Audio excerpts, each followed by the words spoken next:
Longhorn Nation, we're back.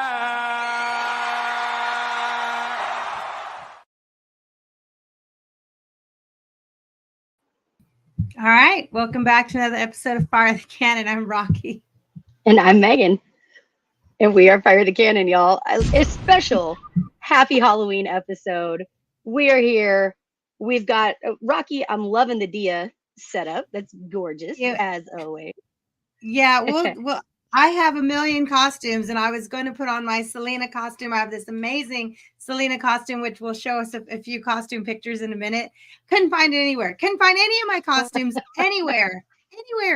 So I just had to deal with my life. So I put on this beautiful headpiece that Nadia and I made for Vancouver last year, and my Texas Dia de los Muertos. Well, it's just my Mexican embroidered top, and you are League of Their Own.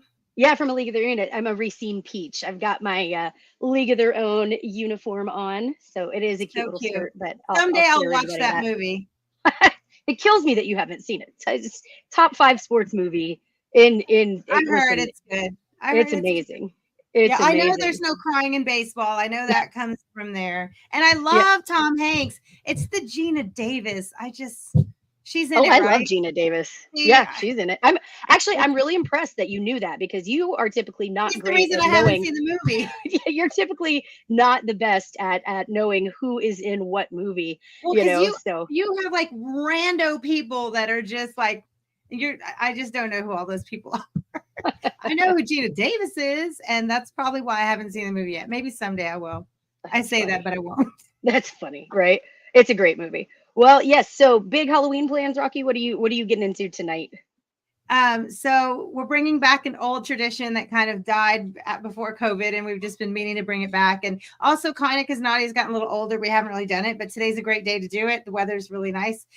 We used to set up in our driveway karaoke, and we put the lights and bring out the karaoke machine, and we would give the trick-or-treaters, candy treats and stuff. But the kids who would sing karaoke would get prize bags. And the kids loved it. And growing up, we became just known as the karaoke house. And we haven't done it in a minute. And even some of the older neighbor teens have walked by like, didn't y'all used to be the karaoke house? Like, yeah. So we brought it back. So we're bringing it back tonight. Happy Halloween, CB. So we're bringing that back. And you're going to come hang with us and set up karaoke with us and come hand out candy? Absolutely. Absolutely. Yeah, I love that. So back when I lived, this was ages ago, I used to live in Avery Ranch, right? And my old house was set up where you had to like walk through the courtyard to get to the main door. So I used to set up these big elaborate things where I'd have like a smoke machine going in the courtyard, and I'd have a keg for the parents and the good candy for the kids, cobwebs everywhere. And we'd hide in the courtyard and have people jump out. It was a lot of fun. So I miss doing the like crazy stuff. And then after that house, I moved out to the country where you wouldn't get kids really coming by. So heck yeah, I'm all about it. I'm going to come over. I love handing out candy and getting dressed up. So I probably won't do the Racine Peach thing for tonight. I think I'm going to go like full Beetlejuice. Yeah, it's fun. I love it.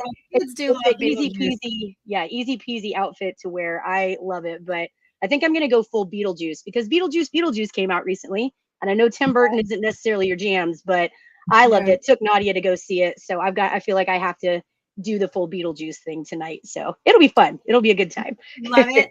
And handing out the good candy. So chocolate, sour gummy worms, all that. Then when Nadia comes home with Reese's peanut butter cups and Snickers, I'm stealing those. Steal all of them, right? Yes. All right. So let us know what candy do you steal from your kids' bags to make sure they're okay for them to eat. CB says, have you ever been La Catrina for Halloween? I have been La Catrina for Halloween, but also for Dia de los Muertos and Vancouver. That's what this headpiece is from, this massive outfit that Nadia and I wore together in Vancouver. But we have some fun kind of costumes to share before we get going. And I got them all ready to share this time, Megan. You want to say? So we have one we took together. We have a couple together, but this was our Day of the Dead. There's Katrina from last year, kind of a version of that. That was us last year downtown for brunch, right? Yeah, a couple of years ago. I think that was 2022. But yeah, that was my Joker. Let me tell you, I'm all about repurposing outfits, and I love dressing up, but I ain't buying a whole new outfit every time. So that purple Well, this is jacket, you here as Joker. That's yeah, pretty amazing with the long purple coat. yep. And I wore that hat this weekend out in Nashville. So like I said, I'm all Oh, is about that the same orange hat? it is. I'm all about repurposing stuff. That purple jacket will come out tonight for Beetlejuice. I'm telling you, I try to get pieces that are like funky and ridiculous that I can wear over and over too. But yeah, that was actually at Oklahoma State a few years ago when we played on Halloween. I don't know if y'all remember. I think it was our last time in Stillwater, and Texas won. Gundy actually had a pretty decent team that year, and Oklahoma State fans were pissed that year, and they were taking their own seat cushions at the end of the game and chunking them onto the field. And so, yeah, I was dressed up like that the whole game. Of course, it was COVID year, and we just went out and picked up the seat cushions. There were people coming by, yeah. And then come on, There's a fun one. how do you not do weird Barbie last year? I mean, I feel like I got the hair for it, I got the personality for it, so. Heck yeah, Yeah, I'm gonna rock. You were meant to be weird, Barbie. Born to And be let's weird, go Barbie. one more because I think your makeup is pretty cool here. Oh, thanks. Yeah. This was just a You look fun like pop a art comic thing. book. Yeah. It's just the fun pop art stuff. So yeah, like I said, I get into Halloween. I love it so much. Thank you, CB. It might not have been the last time we were there, or it would have been second to last. I know we had to wear the masks at the game, so so it was probably 2020 that we rocked it. Heck yeah. There's your Okay, so Selena. this is my sister and me. This is the Selena costume. I actually made both these costumes. The Wonder Woman costume and the cape is gorgeous in the back. You can't really see it, but it's red and white with the stripes and everything. And then I made this Selena costume. So that was my Selena costume from a couple years ago because we love dressing up. We love any excuse to put on fun makeup, make funny costumes. So this is let's see, this was me last year, Wednesday Addams. And I don't know why, I think because that's all I had. Like, I think Nadia wore a top like this a few days before Halloween. So I said, oh, I'll just borrow Nadia's top and be Wednesday Addams. So yeah, but they also remember last year was when Wednesday the Netflix series came out. Yeah, so it was relevant. It was relevant. Was it about that time? Yeah, it was. That was absolutely relevant. So we've had some good fun costumes, but I'll show you one more. This is my favorite ever all time that I've ever worn, and it's the Wonder Woman one. But this is back when it was brand new Wonder Woman. So I made this costume top to bottom. Love it so much. Still have it. Maybe somewhere in my bin of costumes I can't find right now. That's the lost bin of costumes. And we were moving into that room, so that's why stuff is around, not even on the walls yet. Anyway, but that was fun. So we've had lots of fun. Yes. Jenna Ortega was Beetlejuice, so it kind of all ties in together. She was in Beetlejuice. Right. There you go. She's so cool. Yep. So I love it so much. We've had some fun costumes, and today I have a little Day of the Dead, and you have League of Their Own. But later tonight you will be rocking the Beetlejuice tonight. So. Rocking the Beetlejuice. Oh, we have to show one more because this one is, to me, anytime you throw your pets in the costume, it makes it even more special. There's Sweet Zora. Listen, I figured Cruella de Vil was a good one. I've had so many people not know what kind of dog my dogs are. I think it's pretty obvious they're Great Danes, but I guess it throws some people off. So I figured I'd do a spin on the 101 Dalmatians. I took Zora out with me, and I did a pretty good Cruella de Vil, if you say so myself. So yeah, it was a lot of fun. Listen, like I said, I'm all about some Halloween. I'm all about dressing up and handing out candy and having a lot of fun with it. So do you have a favorite candy on Halloween? Oh, Snickers and Reese's peanut butter cups. And if I could smash them together, I would. Yeah, that's fair. That's fair. There you go. Maybe that's a new idea. So are you a candy corn person or not? No. Oh, no. I love candy corn. I think it's crazy that people don't. It's like eating wax. Not a fan. But you wanted to share this, Macaulay Culkin. Yeah. As we get into our sports talk, we're going to talk sports today, of course. Macaulay Culkin. So you really dug this picture of him dressed as Yes, he looks just like Joe Burrow. I've always thought that like Joe Burrow looks like Macaulay Culkin. I never. Oh my God, I think they look exactly the same. Okay, I guess a lot of people have, because Macaulay Culkin dressed up like Burrow. Literally posted the pictures and was like, "All right, Joe Burrow, your move." So now he's got to dress up going. Yeah, he does. He's got to be Kevin, right, from Home Alone. So no, listen. I'm all about some dressing up and being silly. This is like one of my favorite holidays for sure. RICB, the Reese's White Chocolate Ghosts. White chocolate ghosts. Are they solid chunks of white chocolate, or is there something in? No, I think they're I like the need peanut something in butter. I think it's the white chocolate with peanut butter in the Reese's. middle. Oh, so there's going to be peanut butter if it's Yeah, Reese's, probably. yeah. And some people say Reese's. I say It's Reese's Reese's. because it's apostrophe S. Yeah. It's REESE apostrophe S. Right. So It's Reese's Pieces. Yeah. Yeah.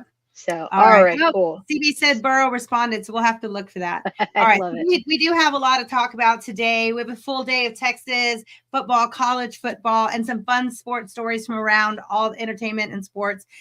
We wanted to talk about, break down Texas culture win on the road. The Texas football program is defining that as a culture win. So we're going to say kind of wrap that game up at Vanderbilt. What they need to work on from that game, how they're going to use the bye week to get better. The next 4 games are big. All 4 teams we have next week and the next 4 weeks are all playing on Saturdays. We'll get to see them all while Texas rests. So we'll talk about the bye week. We'll talk about 9 straight road wins and what that means and what's looking good and the stats and numbers. Also some fun things that have been happening with Texas football. The names in Espanol that they've been given are amazing. Our buddy Ruben Posado, we've had him on the show. He gives them the best names. So we'll kind of talk about those. That's kind of fun, the names they've been given.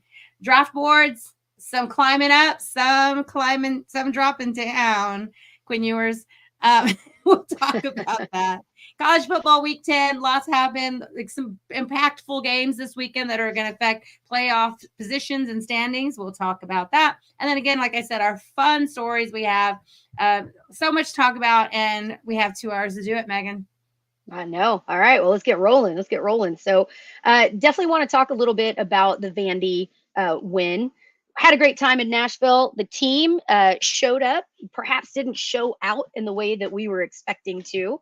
But you had some thoughts on that. We're walking away from that game. I think a lot of Texas fans were pretty opinionated about it, had a lot of things to say. What were your thoughts as we were leaving Nashville, as we were leaving the game from that final win at Vandy? A W is a W. A W is a W. And the even Texas football will show just a clip of it. They put out this being a culture win. Y'all don't want to see me wear a show of black wool. I got all my people and they ready, let's go. This is how we do it, remember, you already know. This is an opportunity for Texas to show they have the heart of a lion. Sark told us this is all right. A culture win. Like this was going on the road, not very hostile environment, but still coming off a tough game at Georgia. So I was thinking about that, how Alabama went into Vanderbilt. We keep saying, well, Alabama went in there and lost.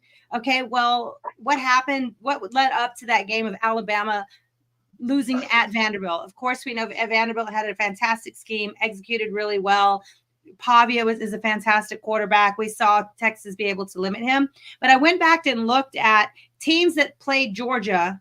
Physical, powerful game. We know Georgia we saw them bring the boom, right, to Austin. Georgia's a very physical team. So after Bama playing Georgia, lost at Vanderbilt. After Auburn played Georgia, lost at Missouri. After Mississippi State played Georgia, lost at A&M. Florida has them this weekend, so they should come to Texas and right now it looks like maybe Kentucky and Texas are the only teams that are going to go hard against Georgia and then win the next weekend. So add that also to the culture win of Texas going to battle with Georgia, staying focused, staying together, moving to the next game, even taking that L from Georgia, moving to the next game, going on the road, top 25 team. A W is a W. And this one is actually pretty good W. Yeah. I agree with that sentiment. Look, a win is a win is a win. And we've mentioned this before, right? For years and years and years, we've heard how much the SEC is a grind and every game is hard and there's no gimme games in this league. There's no, easy way through this conference. So it's funny to me that when Texas joins the SEC, that narrative starts to shift from certain fan bases, from certain groups, right? It goes from, oh, there's no easy wins to, oh, Texas has the easiest schedule ever. Well, just like you mentioned, look, Vanderbilt beat number 1 at the time, Alabama.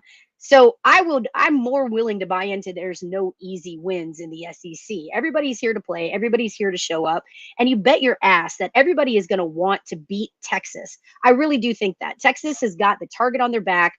We've been known fairly or unfairly as the arrogant fan base, as, oh, Texas is the conference ruiner and the arrogant sips, right? So Right. I think it would be foolish to think that not every single team wants to come in and just beat the tar out of Texas. They want to prove something as Texas joins the SEC. So with that in mind, and with, like you said, with Pavia being such a great quarterback, I mean, he's really showed up and really commanded his team and brought them to levels that Vandy hasn't seen really in a long time, if ever. So factoring in all those things, the target on the back, Pavia playing really well, Vandy playing really well, being at Vanderbilt, and no easy SEC games, heck yeah, I'll take the win. I'll take the win. Now, certainly, there are things for Texas to walk away with. That there's no question there. Sorry, my dog is trying to join the conversation. So there are things that Texas needs to walk away from and improve on. What I want to see from this team is constant improvement. Did Texas take a step forward? I think there's some, this was one of those games where, had a few different things gone a different way, I would have felt more confident, more comfortable coming out going, heck yeah, Texas has improved. But I still think this was a step in the right direction for Texas, in the sense that you're right. We took an L to Georgia. That was a tough played game. Texas teams in the past could have easily suffered that fatigue and not taken a team like Vanderbilt seriously and walked away with a loss there. So I think that in that sense is a step in the right direction. But there were still some things that Texas definitely needs to improve on. One of those things being penalties. First and foremost, to me, this is a completely different game. I have a very different feel walking away from it. Had Texas kept the penalties under control. Even Sark brought that up. He mentioned, look, there were 10 penalties for 108 yards, and 7 of those came at really critical points in the game. If, Rocky, we were talking about that last penalty against Vernon Broughton, that ended up being targeting and is going to remove him for the first part of the game back home against Florida. That was a 14-point swing with that particular, even just that one penalty. So clean that up, take that completely unnecessary hit away. And I feel much better with Texas walking out of Nashville, looking at a very different score. Again, what would have been, I think it was going to be 34-17. Yeah, 34-17 at that point, which, I feel better about that. So what are your thoughts? Yeah, what are your thoughts on that as far as penalties go and things for Texas to focus on? Yeah, that's the things that can be cleaned up. Fortunately, they get that safe road environment like we talked about next, not this Saturday bye week, but next Saturday at home in Austin. And they've got to really concentrate on the penalties. And we'll talk a minute too in pass protection, that communication. But they really have to figure out what is happening that we've seen some ticky-tacky calls about what is holding on Gunnar Helm or what is, but right. False starts, things like holding to where we see that our player was holding and they didn't need to, or DBs, they've been pretty clean over the season, but we know even Sark mentioned Malik Muhammad, that just the technical stuff that he knows to get his head turned around, or things like that could have avoided that crucial penalty on 4th and 7. I think that's the things that they know how to fix, and they can fix those things. So I think it's especially in the confines of safe home territory next week, because we've talked about this. They're going to go to hostile Arkansas, even at 11 a.m. It's going to be a tough place to play. And then, they get to come home, but then they got to go right back out to A&M. And we'll talk about this in a bit about what's on the line at that A&M game. It's already lining up to be one of the most significant games in the year for SEC championship implications, playoff implications, seeding, all those things, home field, all those things could be on the line by the time we get to Texas at Texas A&M at the end of the season. So this is the time. One of the things we talked about, penalties going in this game, they look like they got even worse, right? But we did want to see Quinn Ewers step up in the pocket with more confidence. We saw that. But what brought him kind of back a little bit in his shell towards the end was taking the sacks, the pass protection. And we know Georgia brought pressure. Vanderbilt liked what they saw. They did what they could with that kind of, bringing pressure too. So how is Quinn going to respond under pressure? Because it's still going to keep coming. Like, they will make adjustments to how teams are adjusting to them, but then teams adjust again, right? It's a never-ending chess match of how defensive minded coaches are going to bring that pressure against Sark's offense. Yeah, no, I appreciate that you brought up Quinn and talking about him improving, looking forward. I feel unfairly, the narrative was around the end of this game, oh, Quinn Ewers is the problem. Quinn Ewers is the problem. When look, I can appreciate it in game. You and I have talked about it a couple of times. We've seen some wide open players done with the headpiece. Huh? Yeah, it started to pinch my head. Yeah, I got you. Yeah, I mean, there were times, certainly in the Georgia game, that we saw Quinn overlook or check down too fast, missing some wide open deep balls that I think, again, took some of those explosive plays away from Texas, or limited the ability for Texas to make the explosive play. I didn't see that as much against Vanderbilt. Now, again, the narrative leaving this game, a lot of folks are saying, oh, Quinn is not throwing the ball deep. He's not doing this, not doing that. For me, the key difference in Vanderbilt versus Georgia, looking at how Quinn was playing, was that against Georgia, he was just checking down really quickly. He had happy feet. He wasn't stepping up into the pocket. And then, yes, he was missing some of those open receivers downfield, just not seeing them.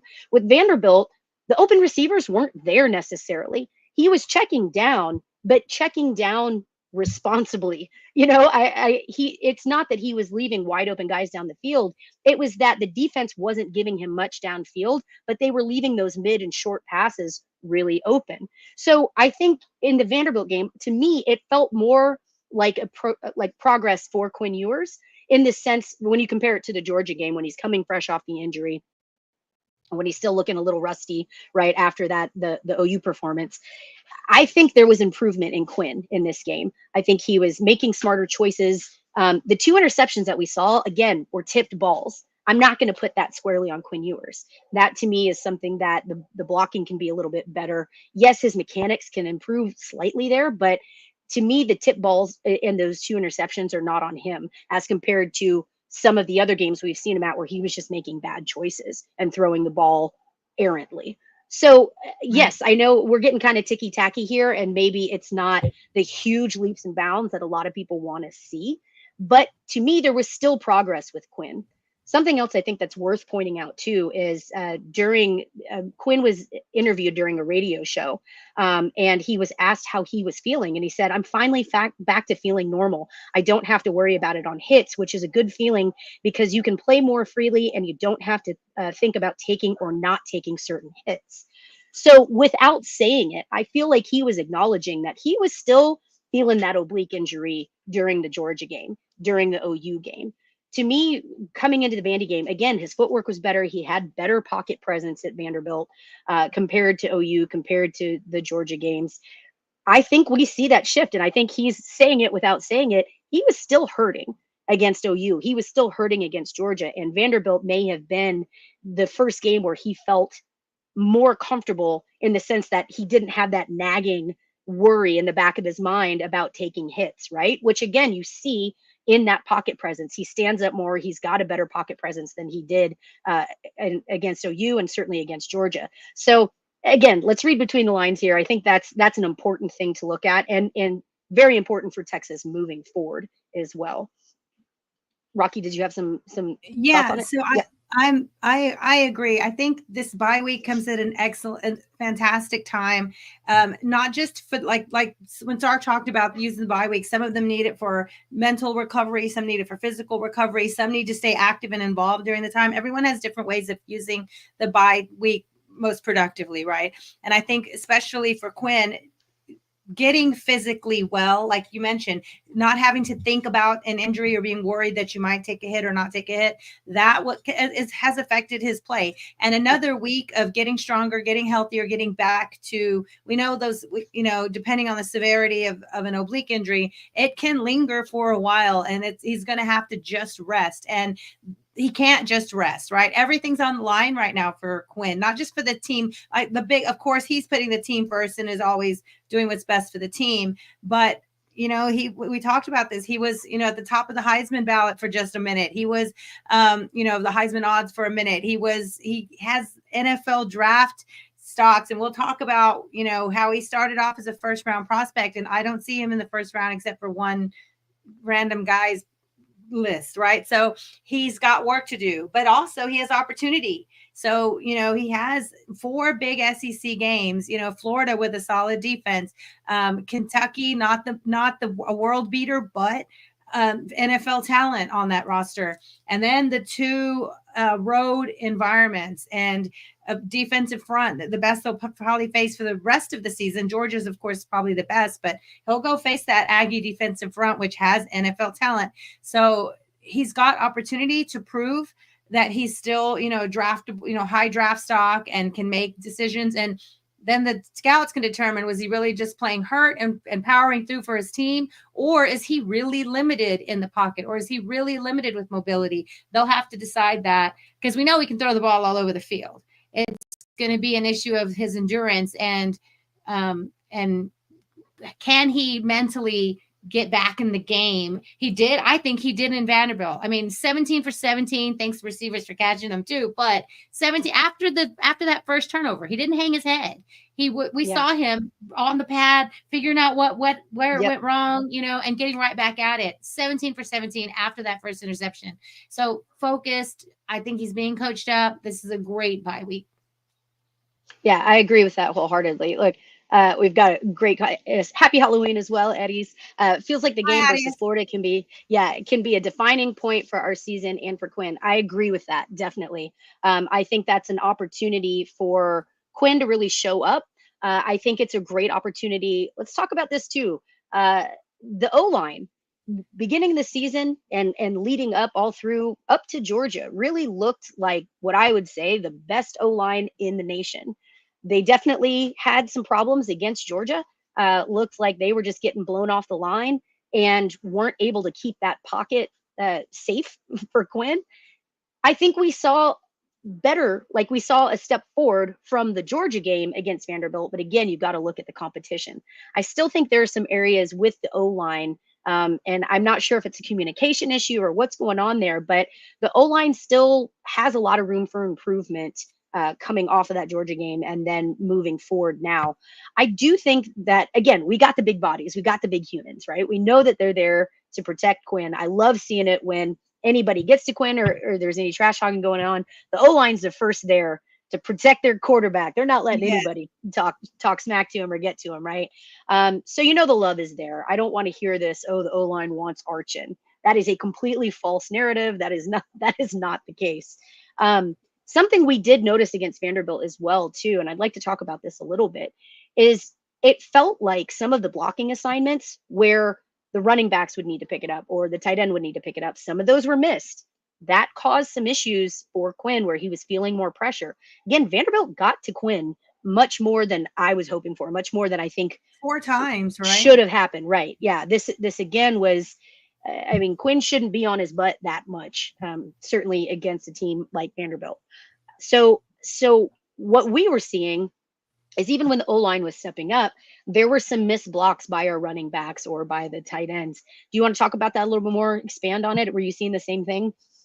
Right. We noticed during the game, we can't put it all on the offensive line. There's communication issues, especially we talked about this. Vanderbilt brought things that they hadn't shown before in other games, and that it's going to be an ongoing, throughout the entire season until hopefully Texas is playing on January 20th.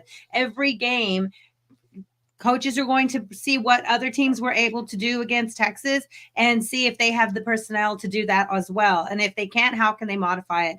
Vanderbilt was not a blitzing team all season, but they sure brought some blitzes, and they sure brought those corner blitzes, which they saw Georgia had success with. So it's just going to be an issue of communication. They have the off week. They can watch the film. It's things that they can fix, but you're always going to see good teams bring more that you haven't shown. And it's going to be up to Texas to keep it within the quarter, within the half, within the game, within the season, constantly modifying, constantly having plans. maybe they have more options for Quinn to, move the ball more quickly, to prepare for that blitz. But we've also seen some of these delayed blitz where now they have Quinn Quinn thinking about the blitz, and then they don't, and then they do. So it's a chess game, right? It just every game is 100 little moving chess pieces, and the goal is to confuse you and to confuse the entire offensive line. So with whoever else is helping to block. So it's how the game goes. They got out with a W against like I said, teams that play Georgia lose the next week.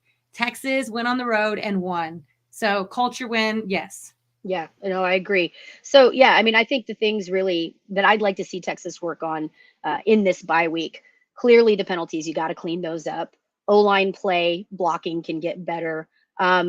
Two last things, and I'll run through them really quick. The running game has to improve. Running game has to improve there. Now, I think we'll see some improvement with the O-line improvement, right? If they're able to create some holes, that certainly opens a whole new play book open for Texas. So looking at that, I think Texas really has to improve on that running game. And Texas is at their best when they are an even complementary team.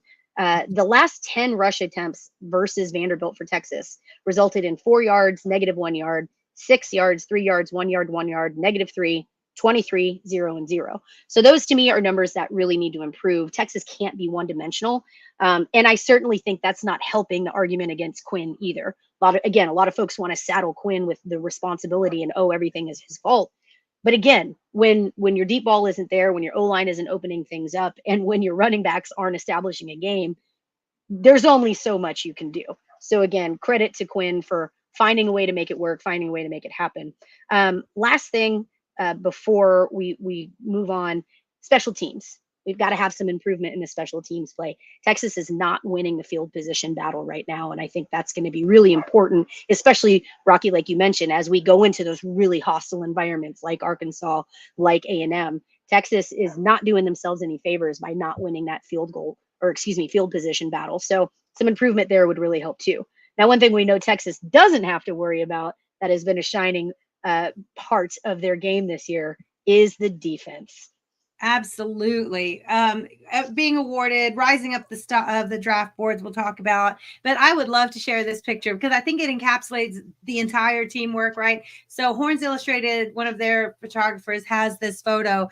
First of LaFau making the hit on the running back, getting him low. He's on the ground. And here I talked about this. Michael Taft could have just said, oh, he's down. But no, he goes in because he's always looking to hit something. He wants to make sure he hits something hard on every play. So he goes and makes another hit on this guy, and the ball comes flying out, and then Trey Moore gets on it. Trey Moore was everywhere on Saturday, affecting the play everywhere on Saturday. So I think Trey Moore had his best game.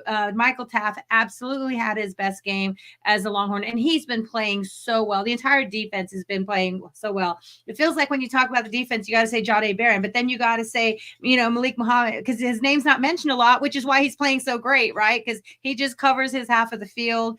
You got to talk about up front, Collins, Lole, Broughton. So it's like this, the entire, all three, D-line, the edges. Oh man, you can't. Then they talk about Anthony Hill leading in tackles. Like, how you go on, and then you see LaFau just playing so well. It feels like there's so many superstars on the defense, and it's so balanced, and everyone's really working hard. They're one of the best in most stats. They are in the top 5-10 of most stats for defensive play. So how do you just keep it going, keep it coming, keep it coming, especially the way they've been taken. We talked about this, Megan. We felt like before, anytime we were going to play a true dual threat or even just a mobile quarterback, we would be like, have that UTSD, right? Like, oh no, they've done well this year. Pavia, the best in the one of the best in the country right now with moving his feet and finding throws on the run. Wow, they contained him at home. Yeah. What a great, they're playing so well. Yeah, and that's something even Pavia mentioned. He said, look, they really stacked the box against me. They forced me to they took me out of my game. Pavia was highly complimentary of the Texas defense, saying they're some of the best, if not the best, that we've played this whole season, which is high praise considering, Vandy's schedule so far. Again, taking out Alabama, Right. that's no small thing to say. So let's talk about it. I mean, look, college football defensive yard leaders right now, as we stand right now, Texas is sitting number 1. Again, this is yards per game. The defense is only is at 241.3. That's number 1, ahead of Ohio State. Exactly. Ahead of Ohio State by 13 yards, ahead of Tennessee, ahead of Penn State, ahead of Indiana. So again, this Texas defense really showing up and getting the job done, really limiting opponents and making things easier. I will say this right now, we've mentioned this before, and there's no question to this. If the Texas defense isn't playing at a high level that we have seen them in playing, Texas's record looks a lot different than it does right now. Absolutely. Credit the Texas defense for keeping Texas in the game when the offense was slow, when Quinn might have been hurting a little bit, when the offense just couldn't get clicking. Credit the defense for keeping Texas in the game, having to fight against sluggish offense, and sometimes having to fight against special teams, just not winning that field position battle. So again, can't speak highly enough about them. Let's talk a little bit. Let's highlight some of these guys. Let's talk Texas Longhorn tackle leaders through 8 games. Ant Hill sitting at the top of that anthill right now, 58 tackles, 28 of them solo, followed right by David Benda at 42 tackles, 26 solo. Your boy Mookie is up there, 36 tackles, 20 of them solo. Gilbo, 37 tackles, 21 solo, and then Barron there at 29 tackles, 17 solo. So you're right. It's interesting to me because when I hear this and I go, yeah, we talk about the defense, Jade is having such an incredible season. He's the first one that comes to mind to say, yeah, let's point out what he's done. But let's look at these numbers. Out of everybody here, of the tackle leaders, Jade's sitting at the bottom of that list, even though this is not knocking him at all. He's had an incredible season, but look at the numbers that these guys are putting up. Look at what the defense is doing. To me, what this shows is that this defense is working and functioning at an elite level, at a really high level. Everybody's knowing their part. Everybody's playing their part. They're where they're supposed to be, staying home when they need to, ball hawking when they need to, really going after their guys. It's just been impressive play on the defensive side. Yes. And let's talk about, we saw, you mentioned like some of the leading tacklers, but let's talk about, Nash, our friend Nash Talks Texas. He posted this about how well Michael Taft and Jade are playing. You showed their numbers about their tackles and how many times, they have here, how many times they've been targeted and what they actually give up. What considered the best in the country right now, probably Travis Hunter. Lots of NFL draft boards have Travis Hunter even in the top 5 or 10 picks this year. Jade Barron is right there with him, with even some would say better numbers, right? Michael Taft, Caleb Downs, everybody, one of the top recruits, 5-star coming out, fantastic player, moved around a bit, but still putting up good numbers where he is. Look at Michael Taft right there with him. So where's the love, right? But Jade Barron is getting love up the draft boards. We'll see how it ends up shaking out for Michael Taft. But wow, you can't ask for much better than that, right? Yeah. So I do want to ask that. Looking at those numbers, why do you think it is that Taft hasn't been getting kind of the national attention that the numbers would certainly warrant, his play would certainly warrant? What do you think's playing into that, where he's just not getting recognized on the national level like some other players are? I don't know. Some might say because he's a white boy, but I don't know. Babers would be behind that. Babers would be behind that. Yeah, Babers would laugh about the last white safety. I would say it's coming though. I think the national recognition is coming, and he's the face of the program now. And when Texas was at number 1 for several weeks, he was getting lots of media attention. They highlighted his story on ESPN. Those kind of things get your face and your story out more, which may have people come look at his stats more. But this week, co-defensive player of the week, right? SEC co-defensive player of the week. That's huge. Those kind of recognition, conference recognitions, and then eventually will come national recognitions. Not that that's what he's looking for, but he will start getting more attention that way. But right now, I think he would rather not have the attention. I think he would rather head down and play and worry about the next game, right? But yeah, Jade Barron is getting love. He is climbing up draft boards. Michael Taft's time will come. The numbers don't lie. What the work he's doing. Yeah, no, absolutely. That is a fact. All right. So there's another, Rocky, do we have this video available? Again, wanted to give one more shout out, some accolades, throw the flowers out at Kobe Black. He Yep. had a wonderful game against Vanderbilt. He was flying all over that field. It felt like, I felt like this. I think we even talked about this in game. Man, there's Kobe Black again. Oh my gosh, there's Kobe Black. It's just, it felt like every play, Kobe Black was some there like hiding in the shadows, or he was playing an integral part of the play. He was there. He was on top of it. Do we have that video of him? Yeah, I have 3 quick clips. We'll play them back to back. These are actually, we'll give credit to our buddy CJ Vogel, collected these for us and put them up. So here. Looking for a screen, an incomplete pass broken up on the back end. Skinner, the intended receiver. Pavia gets the snap, looks in zone to the back corner, incomplete. Ball. Pavia escapes, throws on the run, another floater and another pick. There's a flag down, but a huge return for the Longhorns. Kobe Black down the sideline for a pick 6 if it stands. It did not stand, but you can see the athleticism, you can see the awareness, the preparation, the understanding of his role and executing it. A freshman, a true freshman. Yeah. So like we said a couple days ago, if you come prepared to work and you put in the work and you come to play and you are good enough, you will play. Wow. And that's a great example of it. And again, as we were talking about earlier, again, those points taken off the board because of silly penalties against Texas. So by my count, that's a 21-point swing just due to penalties on Texas. So again, this could have looked like a very different game. A win is a win. We'll take it coming out again off of a hard loss against Georgia. Certainly there was potential and opportunity for Texas to overlook this game or be suffering a little bit of a hangover, but leaving a road game in the SEC with a win is always a bonus. So credit to Texas and credit to what they had going on here. So all right, Rocky, I've got a question for you. Right. Is there what's that? My favorite candy? No, I'm just kidding. Yeah, been there, done that. All right. No. No, just wanted to see, has there been a player this year where the expectations were kind of low, but the output has been crazy? Can you think of a player this year that it's been like that? I don't think there's necessarily someone where I said their expectations were going to be low, but there are some people who have gone above and beyond what maybe we were expecting as far as like, were they going to stand out that much? I mean, I would have to start with Gunnar Helm. Just off the top of my head, that's who I think of first. We knew the development was there. We saw moments last year, especially when Jatavian Sanders was injured. Gunnar Helm had moments where he was called on and he came through big time. But I would say the Gunnar Helm to me on offense has surprised, like happily, what we welcomed it. We saw glimpses and wow, now it's consistent. The NFL draft boards are loving it. He is proven he's one of the top tight ends in the country now. He's a pass catcher who can run after the ball. He even throws in that little jump over every now and then. The hurdle. Yeah. So on offense, the Helm hurdle. Yeah, the hurdle. On offense, I would go just off the top of my head. I'm going to go Gunnar Helm. All right, I like it.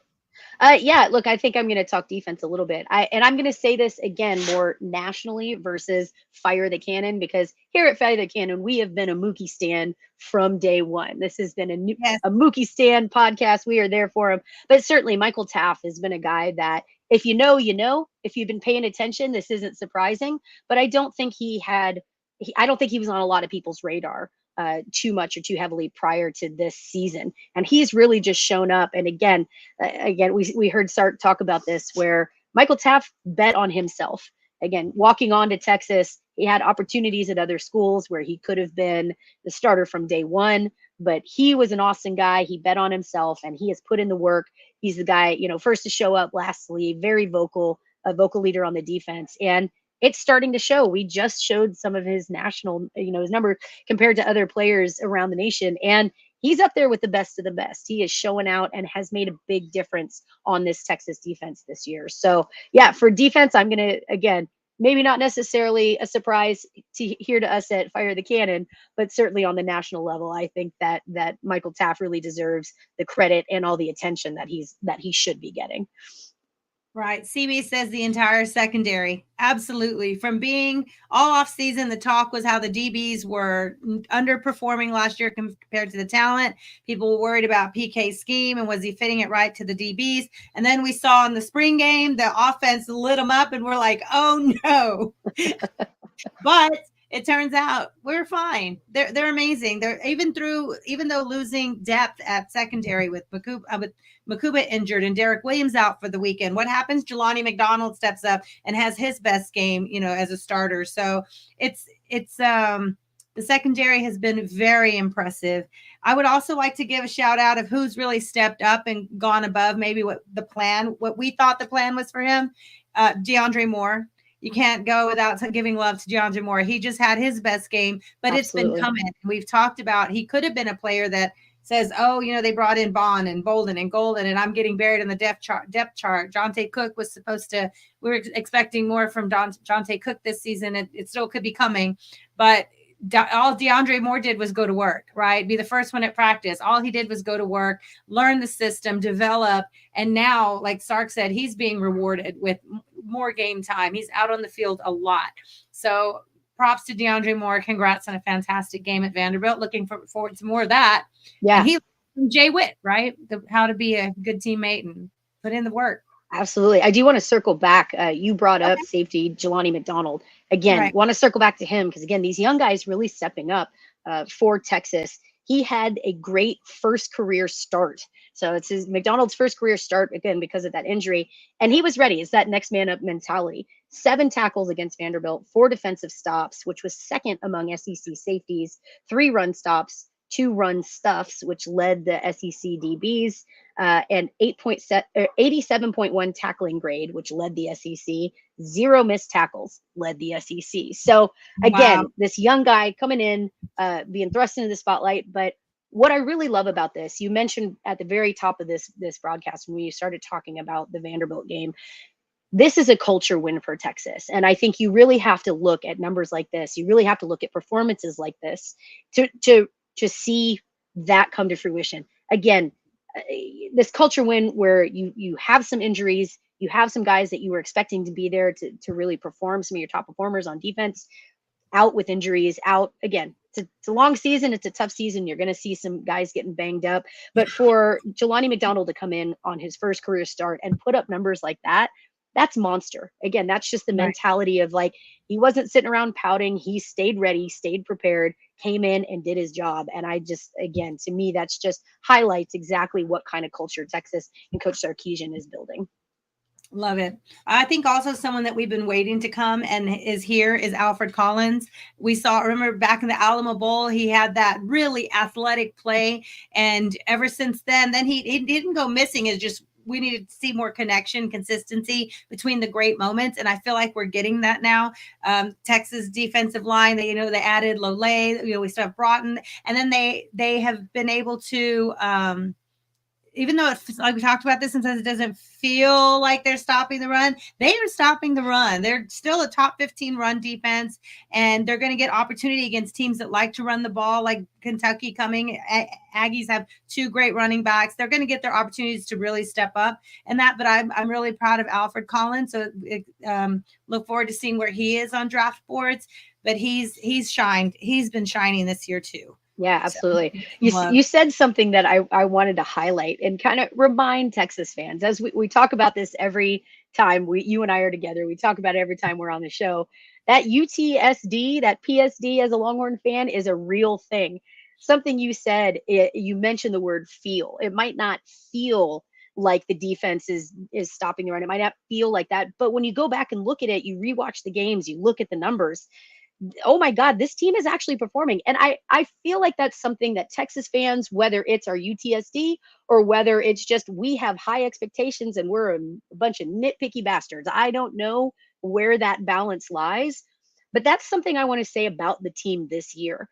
It certainly, there have been times that I've walked away, and this has happened in the past too, but this year feels like one of those as well. There's times I've walked away going, God, we did not play very well. Geez, we, even in some of our blowout wins, God, there's so much to work on. Look at all these. But when you go back and look at it, holy crap, Texas is leading in a lot of stats. The players are doing what they need to do. These numbers are mind-boggling. Again, we talked about this a little bit earlier in this broadcast about Quinn Ewers alone. A lot of bitching and fussing and mumbling about his performance coming off of the Georgia game, even at the OU game, again at the Vanderbilt game. But when you look at it, there's been improvement from Quinn. You got to understand he is taking steps forward. Again, we talked about that injury. He mentioned that he's feeling 100% better now and he doesn't have that thought of the injury lingering. And he's taking what defenses are giving him. You mentioned this earlier. There's a lot of film, right? We are more than halfway through the season. People have film on Texas. People have film on Quinn Ewers. People are starting to blitz Texas, and that's had some effect, right? So the team has had to adjust. Quinn Ewers has had to adjust. And this is something that I want to emphasize with Texas fans. I get it. We want perfection. We expect perfection. Our eyes need to see perfection on every single play, but that's not the game of football. That's not what is gonna happen. Right. As long as we are seeing improvement, and I think Texas took a little bit of a step back with Georgia, but even though it didn't feel like it, there was actually quite a few steps forward against this Vanderbilt team. So what I'm looking for as we move on, I'm going to keep saying this, as I want to see improvement every game. I want to see things that need to be addressed, get addressed. Those penalties are huge. Let's focus on moving forward, taking steps forward. And as long as we do that, again, Texas is still very much in control of their own destiny. Texas still is holding the keys to the car. They can still accomplish every single goal that they have set out.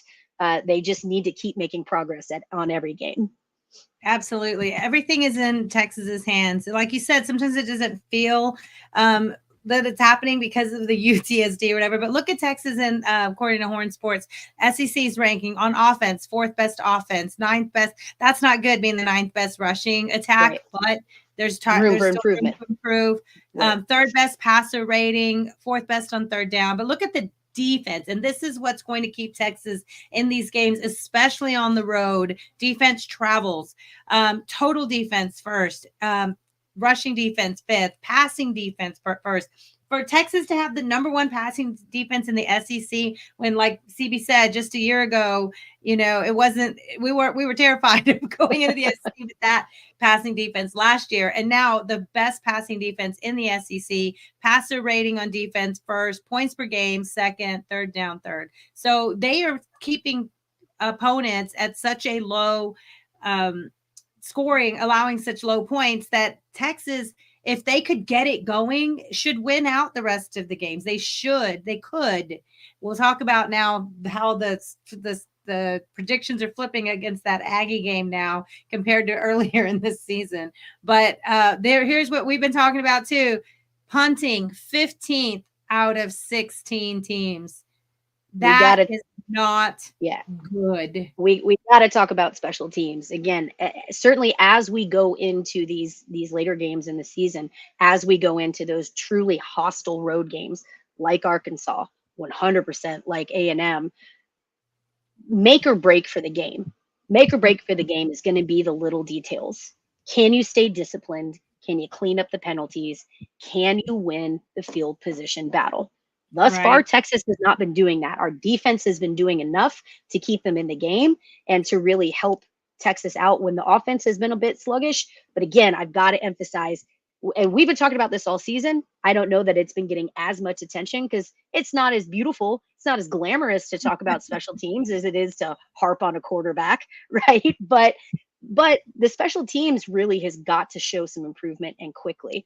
We talked about this on our show on Tuesday. Punting has been a problem for Texas, and they've shifted between Kern and Ratliff and back to Kern. They're still struggling to find a consistent kicker that can hit the ball deep, consistently place the ball where it needs to be. And that's going to be a problem. That's something that we've got to see improvement. Do you think Texas has time to get that corrected this season? Is that something that can happen quickly?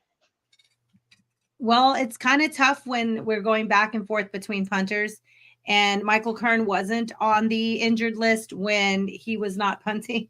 So, and now he's back recently at Vanderbilt. So we'll see. I mean, if anyone can fix it, we know Banks is a fantastic special teams coach and coordinator. So he's was one of the best coordinators for the last few years on special teams. It makes a difference when you're missing gunners like we had with Keelan Robinson, and so it that kind, and the pressure that Keelan would bring, even on, blocking kicks. It feels like we haven't even been a threat to block kicks or block punts. But now it feels like when we're punting, when Texas is punting, it feels like you're going, because we almost got blocked. And I'm worried, like we talked about this, I'm worried that on the road in a hostile environment at Arkansas or at A&M, a blocked punt could come, and it could be in a crucial time way back in our own end. So they've got to clean that up. And I'm sure they've watched the film on what they need to do to clean that up. I don't know if it's a personnel thing. They just have different bodies this year executing it, but the talent is there. So it's up to Banks to figure out which pieces fit best. So I would just say, I think they can fix it. And that's probably one of the things that they're really keying in on. It better be. They better be.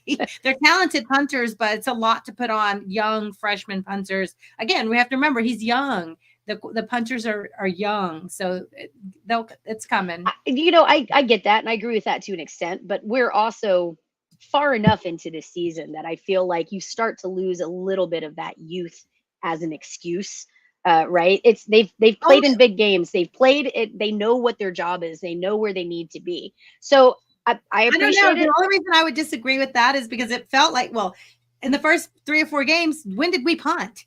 Once or twice? So even 4 games in, the punter only punted a couple of times. Maybe I'd have to go back and look. But Texas was too efficient on offense. Yeah, at the beginning of the season, Texas would be 7 for 7 on for touchdowns, right? So what you're saying is the offense screwed our special teams by not giving them enough opportunity to practice. But 3 or 4 games in, how much did we actually punt, and under what pressure? So it wasn't probably until Georgia that they were really punting under pressure. So then they got exposed. And that was again with a backup punter. Now we're back to the Michael Kern. So we'll see. But yeah, that's kind of, I don't know. But yeah, you're right. This 8 games in, we should know a little bit more about what we have. And I think also we should be more of a threat when they punt or kick. All right. Yeah. Okay. Right. So I'm just laughing at, too many touchdowns early in the season. Way to go, offense. Way to be too good. All right. So do you want to move to the Espanol? Yeah. Look, okay, this is kind of fun. Yeah. Our friend, we were so fortunate to know Ruben Pesaro. He's the Longhorn and Espanol voice. We've interviewed him. You know what I should do is go pull up that great interview we had with him and post it to this new YouTube channel, because it was fantastic. He's amazing. He was a physician in Mexico, trained as a doctor, but always had a passion for sports and loved sports. So it's kind of, I think he takes his investigative eye, his eye for understanding people as a doctor, to give these names to the players. And it's pretty fascinating, because he gives, when he's on the fly, like he on the fly when he's commentating the games, he gives the players' names. So the latest one, Michael Taff. The latest one, Michael Taff, is El Duro, and El Duro means like tough or strong, or so he calls him, because he comes laying the wood, he's tough. If you're Michael Taff and your name is El Duro, that's pretty good. So Arias remembers our interview with Ruben. Yeah, it was a great interview. I'll find it and post it so we can share that. So we're talking, I said, you know what, that's kind of cool to go look up the other names Ruben has given, and his staff have given other players. So we know Quinn, he calls him La Joya, which means the jewel, right? Because he's the prize jewel. Banks, he calls, and I've never even heard this word. I didn't know this word, guarda espadas, which means the bodyguard. I didn't even know that word. That certainly makes that certainly makes the Whitney Houston and Kevin Costner movie a lot harder to say. I'm just saying. I don't even know that word. That's Kelvin Banks, of course, because he's guarding Quinn. He calls Anthony Hill El Fiscal, which is the prosecutor. That's probably one of my favorites. just because. That's pretty cool, right? Because he's prosecuting it right there on the spot. Yeah. I thought it was pretty cool. He calls Colin Simmons El Terror, the terror. He calls Vernon Broughton. He calls Vernon Broughton okay, we had to go. We were talking about this with my stepson who speaks Spanish, and then Richard who speaks Spanish. Like, what's manotos or manotas? Like, I know manos and like manotas. Yeah. And it's your hands, right? But the slang word manotas, I can't even read it. It means like big ugly hand, like the big sloppy messy tough hand. Big ugly hand. Yeah, it sounds like big ugly hands. That is such a specific nickname, but I love it. Like somehow it fits perfectly. Hands. Yeah, that's what he calls Vernon Broughton. And then of course Bond, Isaiah Bond, we call an agent 007, agente 007. He calls Jaden Blue the cheetah. Yeah. That's all right. Yeah, he's the fastest on the team. Some say he's the fastest.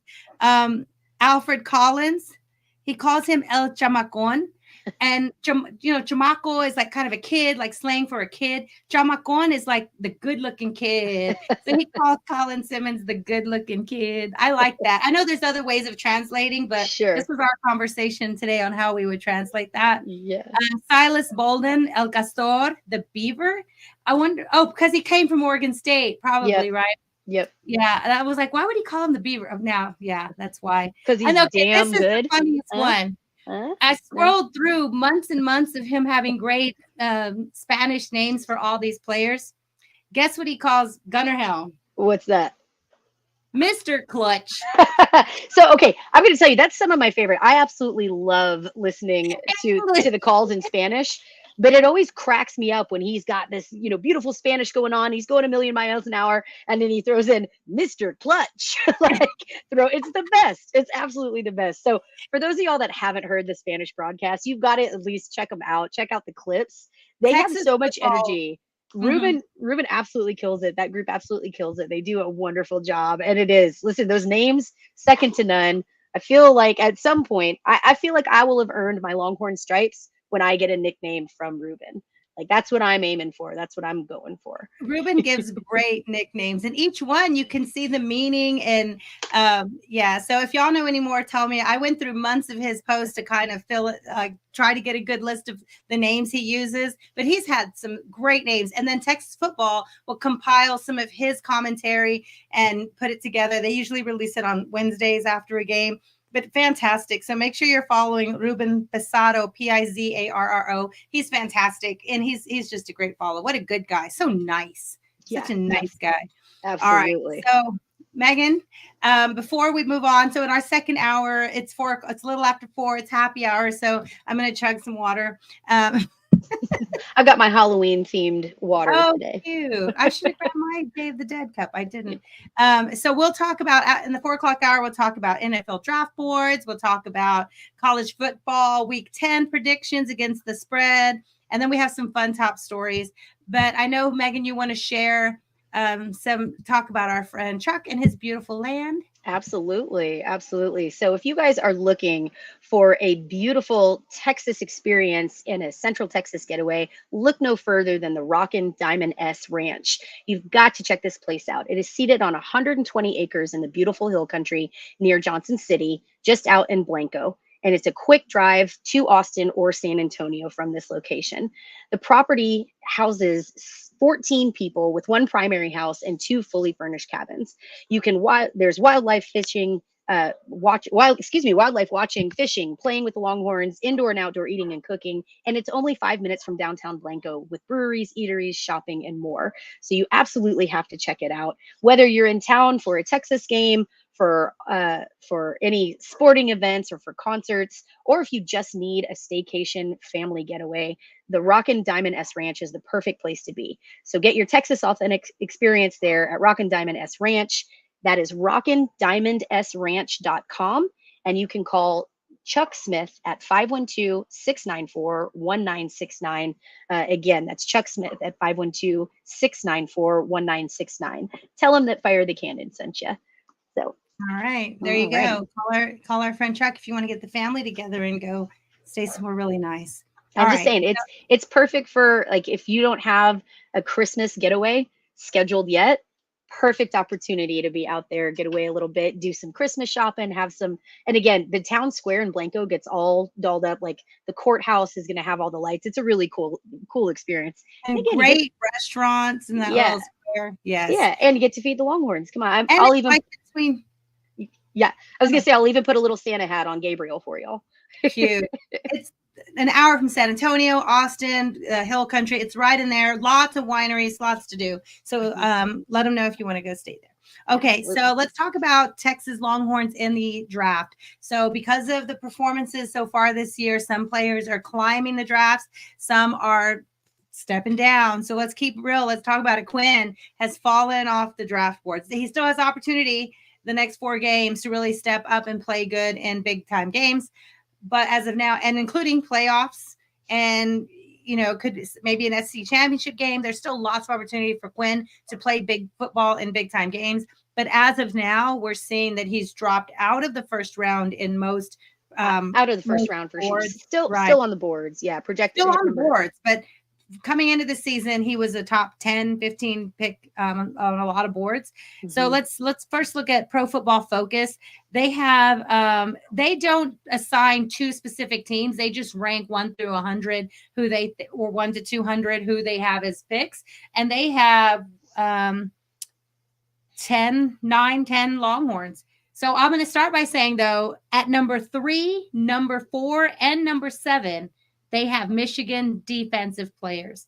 Top 7 of the top players in the country, 3 of the top 7 in the country, they say come from that Michigan defense. So that's why when Texas went to Michigan and we're like, wow, the offensive line is elite. Quinn is elite.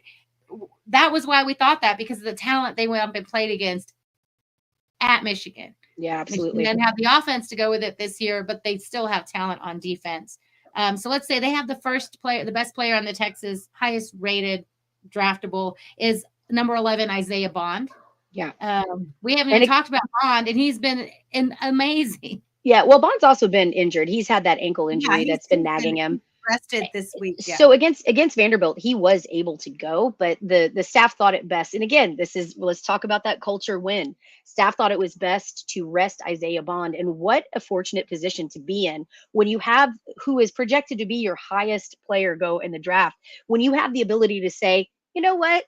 He could play, but we're in a good enough position. We'd rather get him an extra week, and actually what's going to turn into be an extra 2 weeks of rest with this bye week coming up, to be able to take your best player, arguably your best wide receiver, and go, it's okay, we can sit him. We got plenty of other weapons. What a great position for Texas to be in. Yeah, I like that you mentioned that. So then they have number 13, Kelvin Banks, 17, Cam Williams. They have Jahdae Barron at number 46, the highest rated defensive player right now. They have Quinn Ewers at 61, which would put him around the bottom of the second round. And then they have Gunnar Helm at 105, Makuba at 171, and just making the cut at 193 is Benda. Yeah, they have Benda in there. So that's really nice to see. He has an opportunity. They have him at 193 and the draft takes 192, right? So hopefully he gets in there. Even an undrafted free agent, just give him an opportunity, right? Yeah. Okay, so let's look at CBS Sports. CBS Sports only posted one round in the last few days, round 1. They have, like most people, Cam Williams / Kelvin Banks as the top 2 off the board for Texas. They have Cam Williams going to the Vegas Raiders. They have Kelvin Banks to Cleveland. Oh, don't do that. And then what I'm seeing in a couple different places is Isaiah Bond to Pittsburgh. Yeah. What do you think about Bond to Pittsburgh? We know they just. I'm happy with Texas players going wherever. Of those, yeah, Pittsburgh isn't my favorite, but I'd rather see him at Pittsburgh than Cleveland. That's for damn sure. Look, absolutely. Something to talk about too. Cam Williams, I'm really happy that we're still seeing his name really high up there. The biggest knock for me, and I think for a lot of folks, for Cam Williams is going to be he has not kept his play clean this year. There's been a lot of kind of some silly mistakes. Penalties have been an issue against Cam. And what we've seen is defenses have been picking on him. They really have, he makes a mental mistake, Snare gets a penalty, defenses immediately go after him because he has the tendency, once he makes that first mistake, he has a tendency to kind of let up and let it snowball. So that's something that, again, with this off week, with the bye week coming up, and certainly through the rest of the season. Would really love to see Cam work on. I love that he's still projected high, but that's something that he's going to need to clean up a little bit as we get towards the end of the season to help with his draftability and his prospects there. Right. And if he comes back, if he does not come back, it could be an entirely new offensive line for Arch Manning next season. So if Cam Williams decides, to go for it, go for the NFL, a team will take him and develop him. That's obviously, several boards have him high. So there's an opportunity for him if he does decide he wants to go now, right? It's there. Isaiah Bond to Pittsburgh. We know Pittsburgh just took Ryan Watts. He's been injured on defense, but they do like the development coming out of Texas. So I like that lunch pail kind of environment, Pittsburgh's lunch pail environment, that hard work, nose down, team first kind of team that Pittsburgh is. I could see that being a good fit for Isaiah Bond. But I would like him. Yeah. Pittsburgh, they have Russell Wilson, right? So does that one? Yeah. And they're playing well. So Walter Football is the only one that has Quinn even in the first or second round, other than Pro Football Focus. Walter Football has Quinn the number 3 overall to Cleveland. No. That's it. Look, Calvin Banks to the Raiders. Yeah. So, of course, again, you want to see all of our guys go where they need to go and make it to the next level. But as fans, of course, we're going to be picky about where we want to see them for sure. Well, Cleveland has a terrible history of their drafting quarterbacks and ruining them. So it is where quarterbacks' careers usually go to die. That is for sure. Yeah. I mean, Baker Mayfield is, we got to say it. He's tearing it up at Tampa Bay. And he is. He's been openly vocal. He was left for dead at Cleveland. So and he's been vocal about, I don't know if you pay attention to much of what he's saying, but he's definitely vocal about being very happy where he was compared to previous locations. So he's throwing that shade every chance that he gets against Cleveland. That's for sure. I don't blame him. I mean, anyway. Yeah, so how can you? How can you? So ESPN has Kelvin Banks to Miami, Cam Williams to Seattle. We know Seattle loves some Longhorns. That's for sure. Denver Broncos too love them some Longhorns, and they have also have Isaiah Bond number 25 to Pittsburgh.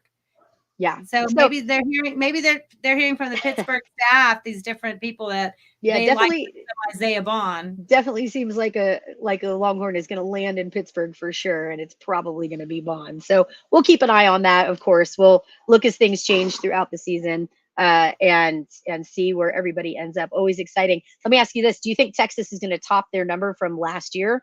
11 players taken in the draft. Do you think Texas has the potential to beat that? We talked earlier. Mookie's not on this board. He's not there, but he's really putting up some numbers this year. He has another year, doesn't he? I think there's still a few players here, like we haven't even talked about, like the other offensive line players that are draft eligible. Jake Majors will probably be drafted. Hayden Connor could be drafted. We have Golden, is it Golden or Bolden? Which one? Golden. Mm-hmm. That if he goes to the draft. There's other players that we haven't even talked about that are draft eligible on defense too. So Alfred Collins, did we list him? No, we haven't even listed Alfred Collins. Yeah, that's what I'm saying. I mean, there's other players that are draft eligible. Still a lot of opportunity. 11. But what I think I think it's very possible that Texas hits 11. I don't know if they do just for the reasons that you're saying. We've got a lot of talent that is eligible. And what I'm loving to see right now is that a lot of Texas players are deciding, you know what, with this staff, with this team, and with the goals that are set, they want to stick around just a little bit longer, get that extra year of development. Like you mentioned, Michael Taft, yes, he's got one more year of eligibility with Texas after this year. So that's another where we could see some of these guys stick around. Of course, depending on how they're graded, depending on where they're projected to go, but there's still some opportunity for Texas to hold on to some of their elite guys, especially on defense. So that's something, we'll keep an eye on, see how that plays out for Texas, but really exciting and a great position for Texas to be in for sure. All right. So let's move ahead. So Texas is on the bye week. Sark talked about how he wanted to use the bye week a little different for all the different players. They are all getting ready for they had one last practice today. They have like a training tomorrow, and then they get the weekend off. So they're all going to make great decisions and be ready to go back on Monday morning. Yeah, get ready to heal up, get some good practice in, work on some of the stuff that we've been talking about here for sure. Yeah. So we can go ahead and look at bigger college football. They get the week off. We get the weekend off from having heart attacks, except we do have other teams we cheer for, like your Michigan State Spartans play this weekend. Yeah. Yeah. Well, do they play? Yeah, they do. We'll pick that game. Yep. But we get to see. So let's take a look at the I know you like the JP poll. Yeah. Josh Pate puts out the Pate poll, Josh Pate poll. This isn't his top 10 based on, I mean, this isn't his top 25. Is this because he has like two different ratings, right? One's like he's got power rankings, and then this one is just his poll. This is where he thinks good. The teams play out. So I wanted to talk about this a little bit. This one I understand. Yeah, we know that Texas, after that win at Vanderbilt, dropped down one position, which again, we'll talk about the rankings. I think right or wrong, it's a little interesting to watch Texas drop. I would argue that Vanderbilt should be ranked a little bit higher than they are, but some interesting moves in the top 20, the AP top 25 after this past weekend. But I wanted to bring this up. He's got Georgia at number 1, Oregon at number 2, Ohio State at number 3, and Texas at 4. So do you think this is fair? Again, Clemson making a surprise jump up there, and Miami Clemson down is too high. Yeah, Miami down at 6. So what are your thoughts on this? Do you feel this is a fair poll? Do you think, I specifically wanted to ask too, with A&M and Texas, how they're sitting right now. Do you like where Texas is seated in his poll compared to AP? You think it's fair, right, wrong, and different? What are your thoughts? So I'm looking at Ole Miss. They have 2 losses, and he says they're the 9th best team. Alabama has 2 losses, and he says they're the 10th best team. It's a lot of credit to the SEC. I mean, he's given a ton of weight to the SEC. Right. And say even within the SEC, I would have no choice but to put A&M ahead of Ole Miss and maybe even ahead of Alabama right now. I would say if Alabama played A&M, I don't know, neutral site, I would probably say Alabama would win because they have the better quarterback. But I said that last week about LSU at A&M, but then they made LSU's quarterback non-existent, like a non-factor. So I mean, I'm just going to be honest. I would have to put A&M higher than Alabama and Ole Miss until they prove me otherwise. But Florida at 17, they're coming to Texas. And when we pick the games, we'll talk about how well they've been playing, won 3 of the last 4. But I mean, USC, they've looked terrible. Like what? I don't get this list. Kansas State's fair.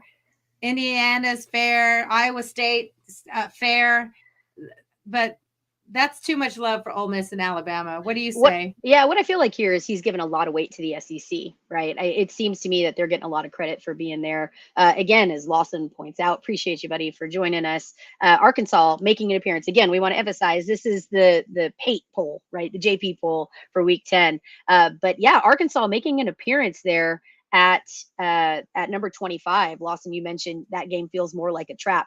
Man, I couldn't agree with you more. I've said from the beginning, before we kick this season off, beginning of the season, I have had Arkansas circled on this schedule as a trap game for Texas the entire season. I don't care how good or bad Arkansas is. Even a bad Arkansas team still has the ability to beat a Texas team that is caught on their heels.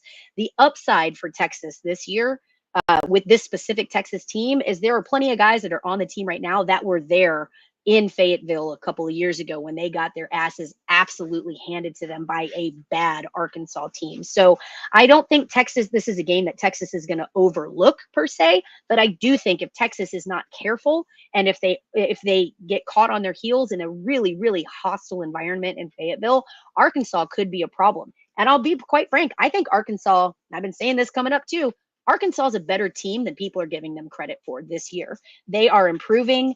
They are getting better. They've had a tough schedule, But again, they would love nothing more than for Texas, their first year in the SEC, to come into Fayetteville and just absolutely get whooped. So yeah, I that's something that keep an eye out, Texas fans. Don't overlook that Arkansas team. I would put Oregon. I guess Oregon 1A, Georgia 1B, only because Oregon has I think they have the best win with beating Ohio State. I mean, I don't even see Ohio State on this list, and they're number 3 in the country, 3 or 4 in the country. Yeah. So there you go. I would. Yeah, this list is interesting. I wonder what it's based on. Yeah, like I said, I think this is a lot of SEC bias there, which I don't necessarily disagree with. It's but not again, even have Ohio State in the discussion in the top 25. Yeah, they're Ohio State's number 3. Oh, I'm sorry. I'm sorry. Well, how did I not see them? I'm like, where are they? See, sorry, I feel like this Ohio is more. State should be number 3. Yeah, this is more of a view. Oregon. This to me is more of a view that you've been taking. You've been suspect of Penn State the whole time. He's got them a lot lower than what they're ranked. Saturday. Huh?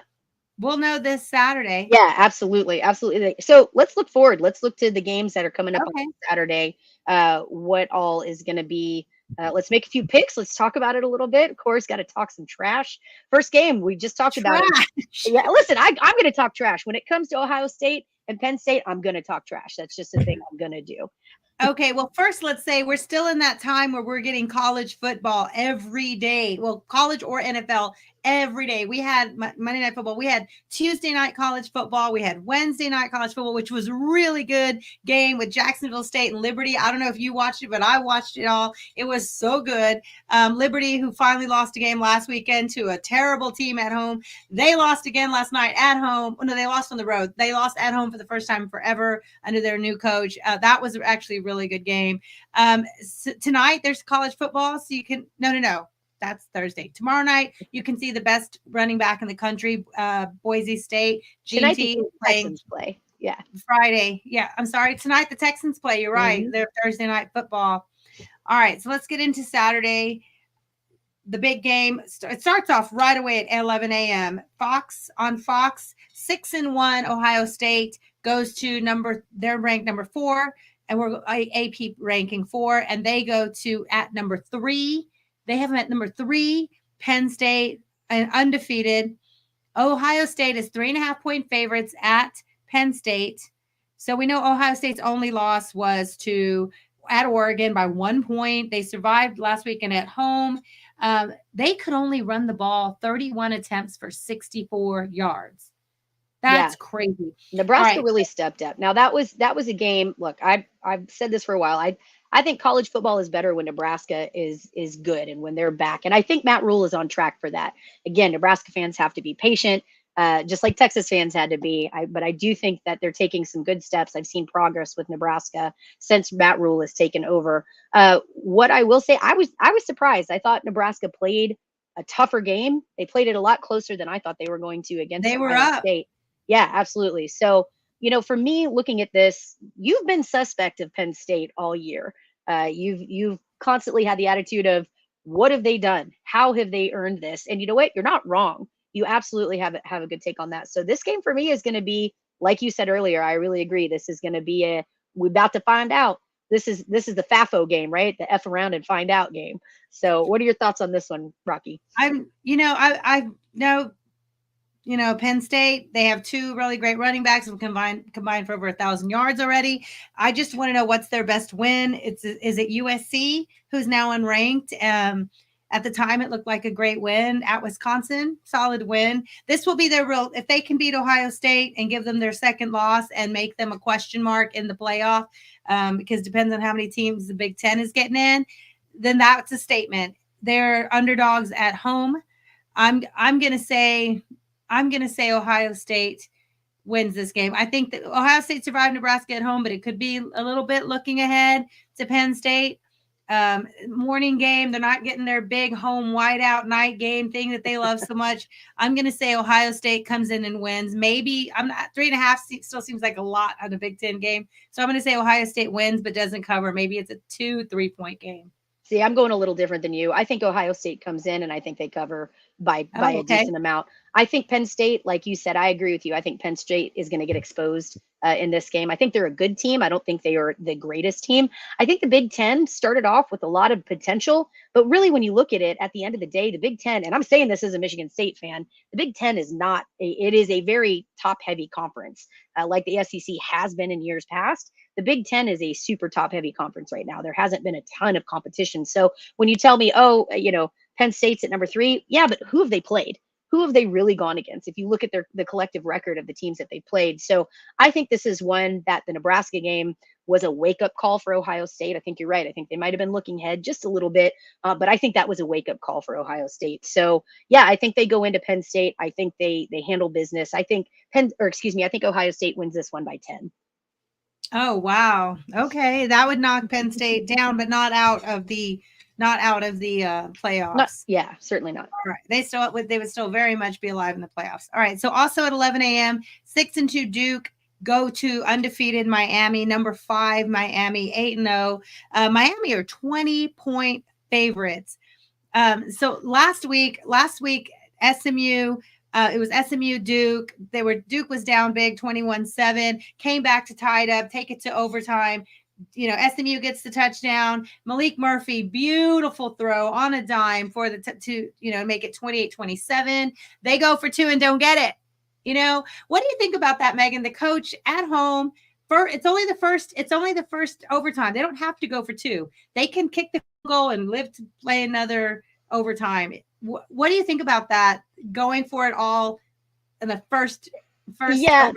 Look, I think the way that it was playing out for Duke, it made sense. I understood it. I'm going to say this. Momentum? Yeah, no, Duke didn't. That's the thing. Duke was kind of playing catch up at that point. And they were going to get the ball back first. So yeah, you could have kicked a field goal after that, but then you're leaving it open.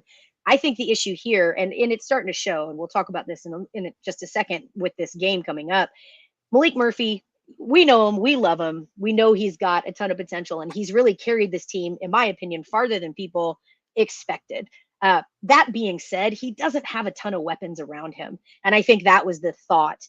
The longer that game got drawn out, the more potential there was for his lack of weapons to kind of rear its ugly head. So I understand going for it in that kind of situation. I understand, given the circumstances, given that they were about to get the ball back for the second overtime, they'd start with the ball for the second overtime. I get it. It's frustrating. It's sad. It's a bummer for those of us supporting the fight in Malik Murphy's, but I understand the call. I do. With that being said, looking at this game, Duke at Miami, I have long said that I also think Miami is a bit overrated. I think they're the ones that is kind of like, what have you really done to impress me, to show me that you deserve to be there? Miami as a 20-point favorite here. As much as I'd love to sit here and say, Malik's going to show up and show out against an overrated Miami team, I think Miami still has a lot more weapons and is in a better position than Duke is. So I do think Miami wins this one. Winning by 20, that's a tough one for me to say. I think that Duke is going to keep it close.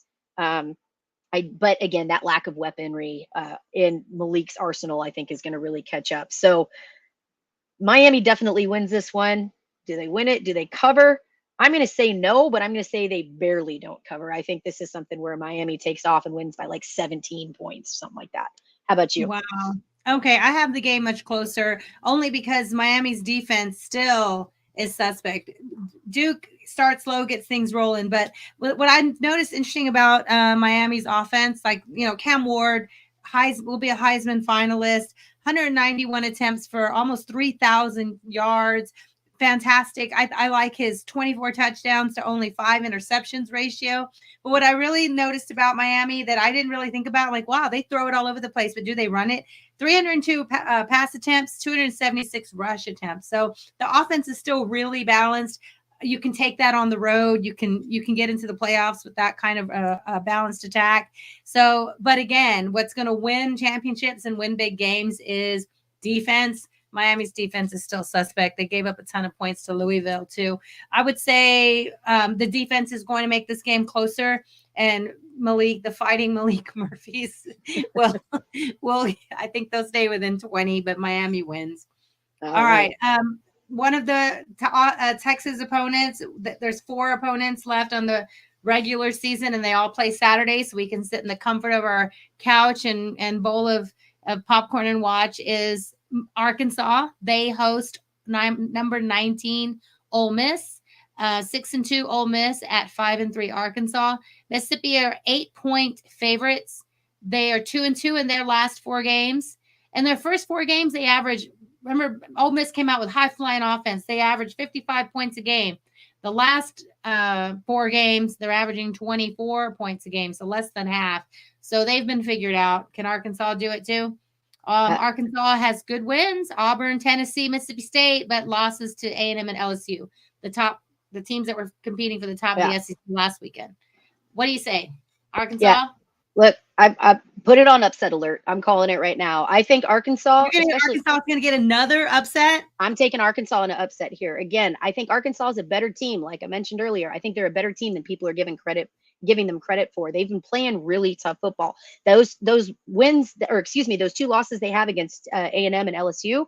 The A&M game was close. That was on a neutral field at Jerry World, and that was a close game. It wasn't until the very end that A&M really sealed the deal there. So yeah, I'm saying this game being played in Fayetteville makes all the difference in the world. I have Arkansas pulling the upset and really calling out Ole Miss. Again, Ole Miss on a little bit of a slide. I don't know that they get it corrected in Fayetteville. So yeah, I'm taking the pigs in this one. How about you? Oh no, I'm taking Ole Miss, and here's why. Arkansas is looking ahead to Texas. I think Arkansas is looking ahead to Texas. I'm just going to leave it at that.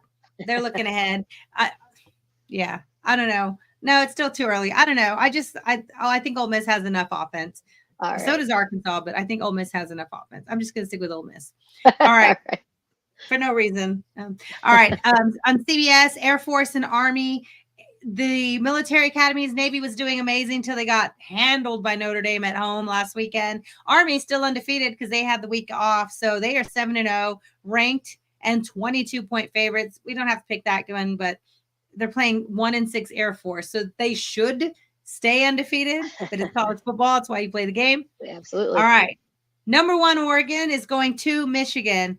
They are 2 touchdown favorites at Michigan, 14.5 points.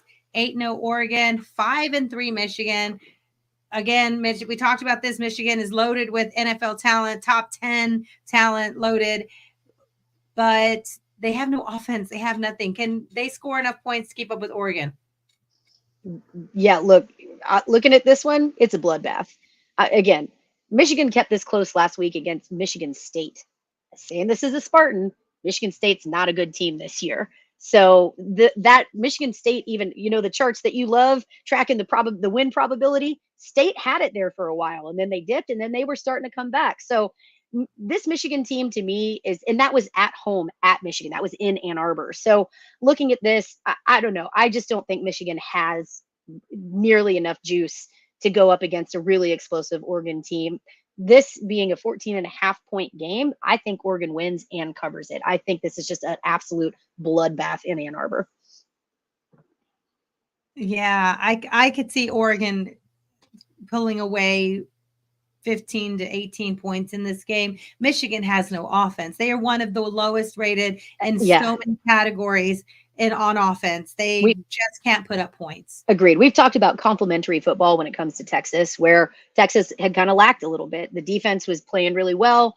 The Texas offense wasn't playing that complementary football. And we're seeing that same thing with Michigan. While I appreciate that they do have some elite talent on their defense, they just have not been playing complementary football. They have absolutely no offense, and their defense has shown a little bit of weakness too. When you put them up against a big team like Oregon that has that propensity for these big plays, Dan Lanning has this team rolling. I just don't see Michigan having any answers for Oregon.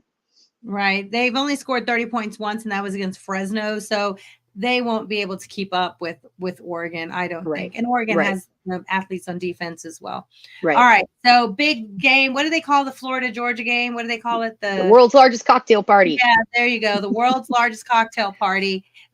Florida 4-3, but they've won 3 of their last 4, and they are fighting for their coach's jobs, life. Coaches. Coach's job. Yeah, the coach's job for sure. They've lost their quarterback Graham Mertz for the season in the game against Tennessee. That leaves them with DJ Lagway. But he did throw for 259 against Kentucky, so he has options, right? They've had 4 games. Did you know that Florida has scored 40 points 4 times? 40 or more points 4 times? That stat surprises me. I didn't realize that. They can put up points, Florida. They have Georgia. Georgia's 15-point favorites. The game is, it says Georgia's the home team, but it's that neutral game, right? Sure. Yeah. Thanks, CB. They don't call it the world's largest outdoor cocktail party. I will. Do, though. I suppose they also don't call it the Red River Shootout anymore, and I always will. So I'm never getting rid of it. I'm just saying I'm sticking with it. We can get drunk. We can talk about. Yeah. What they call it now? Who knows? All right. The Georgia game. so who do you have in that one, Rocky? I'm going to say Georgia beats them up. Yeah, I agree. Look, I appreciate that Florida has had some wins and they're looking a little bit better than they did at the beginning of the season, but I still don't think that Florida is a very good team. Certainly not compared to Georgia, who really has the firepower both on offense and defense. So Georgia's favored in this game by 15 points. I think that seems reasonable, and I think Georgia covers that. Again, I think this is going to be something like a 17, maybe even a 20-point win for Georgia. Definitely nothing close. All right. And we talked about this a little bit early. If you missed it, the teams that play Georgia, they go on to lose the next weekend. Bama lost at Vanderbilt. Auburn lost to Missouri. Mississippi State lost to A&M. Texas is the team that went on to win after playing Georgia. Florida gets them this week, so they will come to Texas and lose. That's just how it goes. All right. I don't make the rules. I don't make the rules. That's just how it goes. All right. So let's move on. 13 Indiana, undefeated, 8-0. 13 Indiana go to your Michigan State Spartans, 4-4. Indiana are 8-point favorites. Do you have a thought on them coming to your Michigan State Spartans? Does the undefeated streak end? I'll say this again. I thought Michigan State was going to have a chance to upset Michigan. I called an upset for that. And they looked really good there for a little bit. It was closer than I think a lot of folks thought. Game. That being said, I still think, look at Indiana at 8-0. Once again, I'm going to go back to what I said earlier. I do think the Big Ten is still top heavy. Shock of the season for me that Indiana is undefeated at this point in the season. But I think a lot of that speaks to who they've been playing. I don't think that changes for this week. Again, as much as I'd love to pick my green and white, I just don't think Michigan State's going to be able to hang with Indiana the whole game. So I'm going to take Indiana in this. Although I will say I think Michigan State covers this. I think it's a little bit closer than 8 points. So yeah, I'll take Indiana for the win, but I think Michigan State covers. Okay, I'm not going to pretend like I know anything about Indiana or Michigan State, even though we've actually watched the Michigan State this year. But I'm going to pick Michigan State to win that game because why not? I appreciate you. The upsets happen every weekend, so I have to pick one, and I'm going to give it to your Michigan State Spartans. All right. Here's 2 terrible teams that we don't have to pick it, just mention it. 4-4. The Fighting Mac Browns at North Carolina are 4-4. They might actually get a win this weekend against 1-7 Florida State. They're only a field goal favorite at Florida State. Does Florida State survive and actually get a win this weekend? No, look, they're a field goal favorite away. So I'm taking the Fighting Mac Browns in this one. Let's go Tar Heels. I don't think FSU has an answer. That team is just a team without an identity, a team that has completely fallen apart and is unrecognizable from where they were even just a year ago. So, yep, I think Florida State loses this one at home. Go Fighting Mac Browns. Okay, here's a big one. Another future opponent, 7-1, number 10, Texas A&M goes to the Fighting Gamecocks, South Carolina. They are 4-3. This is the trajectory of the Gamecocks. You don't know what you're going to get. The Aggies are 2.5-point favorites as of today at South Carolina. Is this upset city? Is this what's happening here? Yeah, I think quarterback for the Aggies because they still haven't committed to one. I think that's really the question here. If A&M sticks with Reed, I can see A&M coming in and just winning this by more than 2.5 for sure. I think as much as it pains me to say this, A&M is a much better team than I thought they would be at this point in the season. Elko really has his team firing together. They're firing on all cylinders, and they're looking really solid, especially when they have solid quarterback play. Connor Wigman has been kind of up and down. We saw him with his retribution game, right? He got pulled, and then when he did come back to start, he played a hell of a game, but then he kind of tapered off again. You were mentioning that South Carolina's season has kind of been the up and down roller coaster. It's been like that with Texas A&M's quarterback situation. At this point, I think having a slightly more mobile quarterback in Reed, I just think he's a spark that A&M plays better with. While I do think Wigman is a capable quarterback, I think that Reed is going to be the guy to go. That being said, Elko has straight up said, I don't know who our quarterback is, which is, not a place you want to be in as a coach. Maybe he's playing the game a little bit here, but he certainly hasn't released it. I will say this. I think if Reed is the starter, I think if Reed is the guy that is under center, I think A&M wins this by more than 2.5. I think this is a touchdown game. If Wigman's the guy behind under there, I still think A&M has it, but my confidence level is a lot lower at that point. So as much as I'd like to call this an upset, as much as I'd like to say South Carolina, and I do think South Carolina has the potential, if they are on their A game and they're playing their best game, they can hang with the Aggies and they have the ability to beat Texas A&M. But I've picked other teams against A&M and it hasn't worked out. So unfortunately, I'm going with A&M in this one. All right. Yep. Texas was 2-score favorites against a ranked Vanderbilt, but Aggies are only 2.5-point favorites and an unranked South Carolina. You know what matters though is how we finish. Texas, is it worse that Texas was 2 touchdown favorites at Vanderbilt and only won by 3? Yeah. I don't know. That's a good question. Yeah, if South Carolina had more of an offensive line, I would like them against A&M's defensive front. I just don't. We're all pushing, we're not rooting for the Aggies to lose because they're Aggies. We're rooting because statistically we need them to take an L. Right. It helps us a lot if they take an L. Right. So yes, let's then when you go head to head and you can boot them out of the SEC championship game. So yes, we need them to take an L. So I still think they're going to win. I think A&M is going to win that game. All right. Neither one of us have the guts to call the upset in that game. No, not on that one. I already called an upset with your Michigan State. We don't have to pick these, but Kentucky goes to Tennessee. Tennessee 17.5-point favorites. Undefeated Pittsburgh, number 18. They go to 20. SMU. We saw SMU go to overtime with Duke and win last weekend. SMU are touchdown favorites at home. And that could be the end of Pittsburgh as one of the last undefeateds left. All right. So let's do a real quick, way too early look at a game real quick. And this is the Texas A&M game. We just talked about it could be a lot of things on the line if we get to this game. If Texas handles business and the Aggies handle business, that night in November could go down. A lot could be on the line there. Earlier in the season, Texas was 78, 75% favorites, down to pretty much 50-50 game. What do you think? Look, again, like I just said, A&M is playing a lot better football than I thought they would at this point. I thought Elko was a good hire for them. I think he's a good culture fit. I think he's a guy that gets it.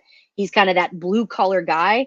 We saw him last weekend, and I love the shade that he was throwing a little bit at Jimbo there, right? He said, listen, Texas A&M is a real program. We're not just going to come in here and talk and run our mouths. We're actually a real program. We're going to show up. We're going to work hard. We're going to produce. I appreciate that side-eye shade for the guy before him that A&M is still paying a boatload of money. They paid a boatload of money to get rid of. So, but yeah, again, credit to Elko for what he's done at A&M so far and down in College Station. He's really been building a program. He's using the talent that was there. It just wasn't being utilized. He's gotten his team in shape a lot faster than I thought he would. And frankly, A&M is trending in the right direction. Like I mentioned earlier with Texas, something that I want to see with this Texas program is improvement every week. A&M has done that. We talked a little bit earlier in the preview for their game this weekend about the question at quarterback. That's the only thing that I feel like is you still don't know what you've got with A&M. Who is the starter going to be?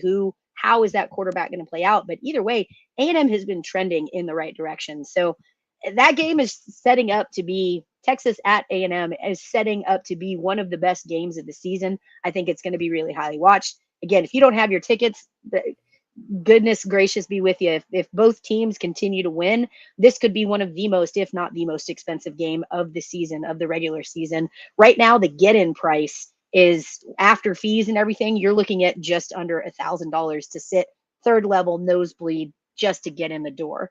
Some of those tickets going up to, as you can see here, up to $3,000-$4,000. It's just going to be a crazy game, going to be a crazy environment. Texas, Georgia prices. Yeah, I mean, it's going to be a bonkers game to be at for sure. So I will say this, as my level of confidence in Texas, I still think Texas absolutely can beat this A&M team. But A&M's doing well. They're doing a lot better than I think a lot of people anticipated. And that game is starting to, I had a high level of confidence in Texas early on in the season going into that game into College Station. But I'm getting a little bit of that jitters, like that nervous energy. It's gonna be a tough one. One game at a time. We just gotta survive the bye week. Everybody stay out of trouble. Lawson, it is okay if you root for them to lose just because they're Aggies. Yeah, and you will have a good seat on your couch. This is again Halloween. If you missed it earlier, I had my beautiful headpiece for Dia de los Muertos, but it's bothering me. But we are celebrating Halloween today. And you know who else is celebrating Halloween? Who's that? Oklahoma State with the ugliest outfits ever. Look, let's get to some fun top stories before we wrap up. And if you want, Megan, we have a long list, so we can just take turns sharing the ones we want to talk about. Yeah. All right.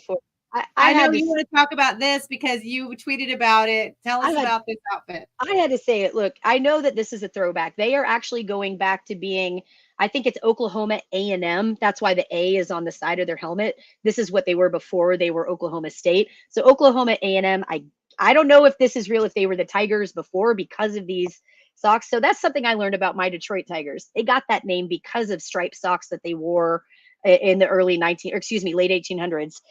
So they became the Tigers because of socks like that.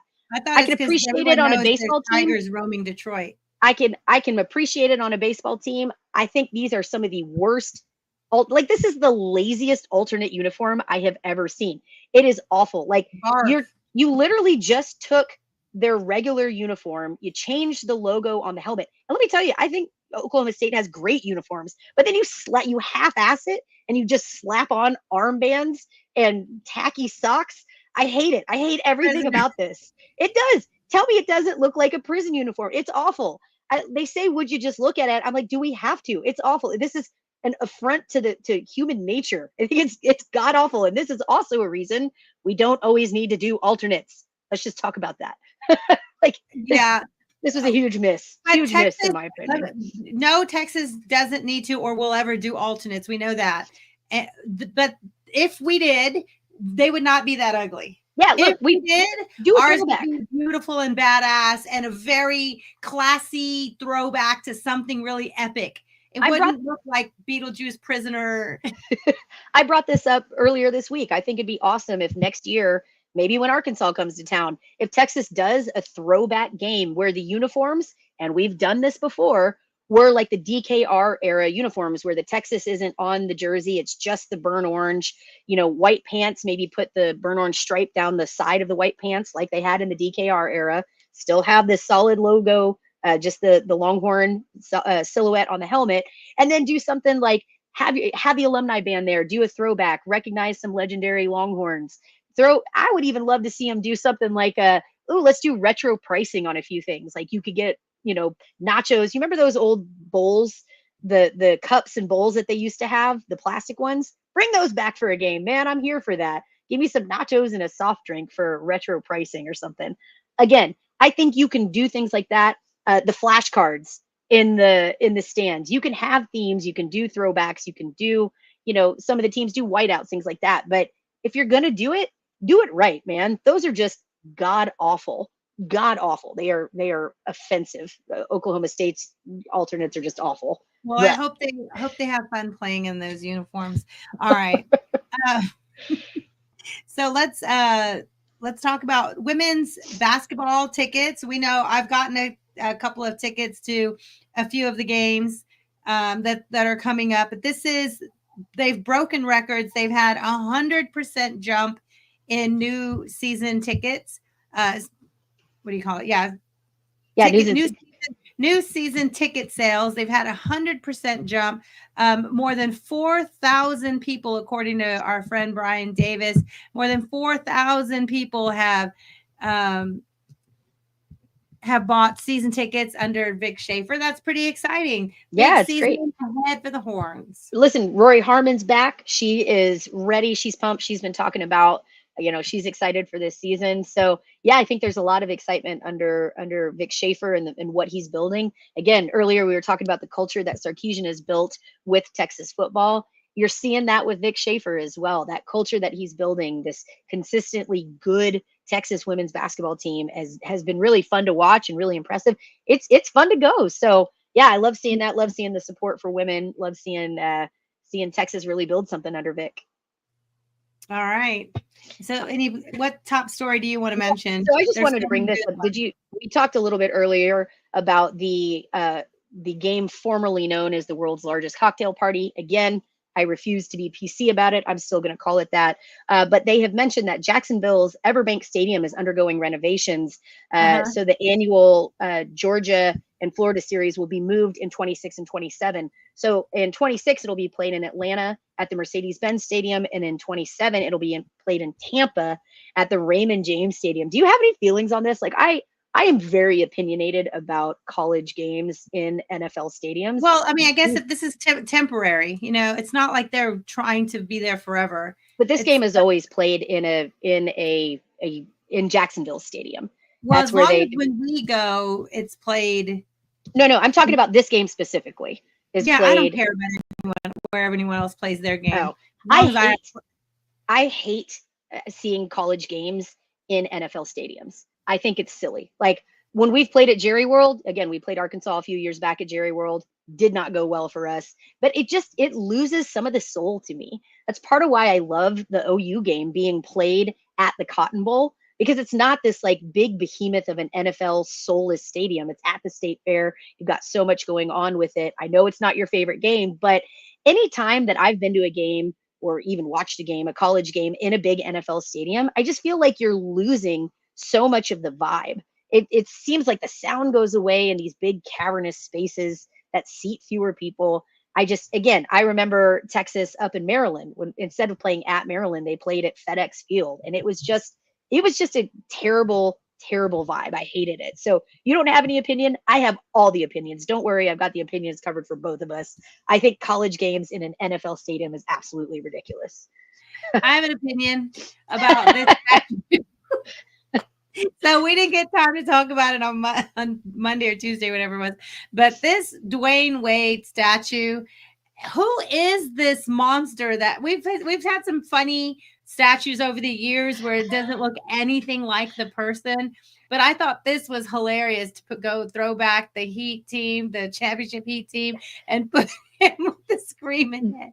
Dwayne Wade is so handsome. The best part about this is he approved this. The best part about this is during the process when they had made the casting, so the sculptor had created the basis for it. They made the cast, and granted, it wasn't in the same material. It wasn't in the bronze. I think it was just a clay model. But Dwayne Wade saw it and approved it. He was like, yeah, he gave his stamp of approval for it to come out like this. Like, you got to wonder, was it the same guy that did the Baker Mayfield statue a few years back? that like cross-eyed Baker Mayfield statue? This is just, I don't get it, man. And again, I'm not a sculptor. I couldn't do anything close to it, but it just, I don't get it. But there are sculptors who can. That's what I don't get. Who is this supposed to be? Sculptures are tough, man. And again, especially when you're making an aggressive, face like that, yelling, that's a hard thing to nail. I appreciate that he took it on, but my God, I think we can count that as a miss the target on that particular one. So that's pretty bad. All right, we need to talk about Gisele Bundchen real quick. She is pregnant by her jiu-jitsu trainer, right? So her and Tom Brady split up and got divorced, and then they had that roast, and we thought the roast was hilarious. Yeah, the roast was hilarious, and Brady was pissed. That was my favorite part about it, is Tom Brady was so mad about it. He even said afterwards, Later, he I'll never was. do that again. All right. Yeah. And, there was some embarrassing stuff. And he has kids and they put their family business out there with that's part of a roast. And, What'd you expect, bruh?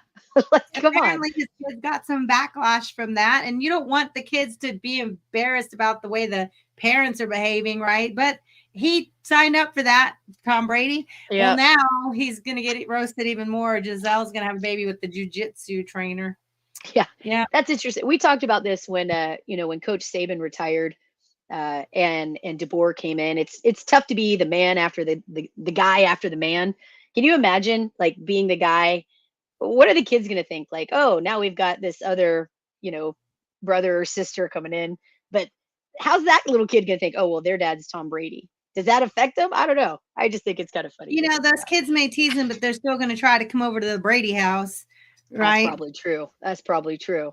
All right. We'll have to give a quick shout out. We have a shout out for my friend Adia. So I've known Adia since high school. We've been friends since high school. And Adias went to Texas too. His wife, I think, went to Texas, right? I think so. And they're a Longhorn family. His other daughter was at Texas.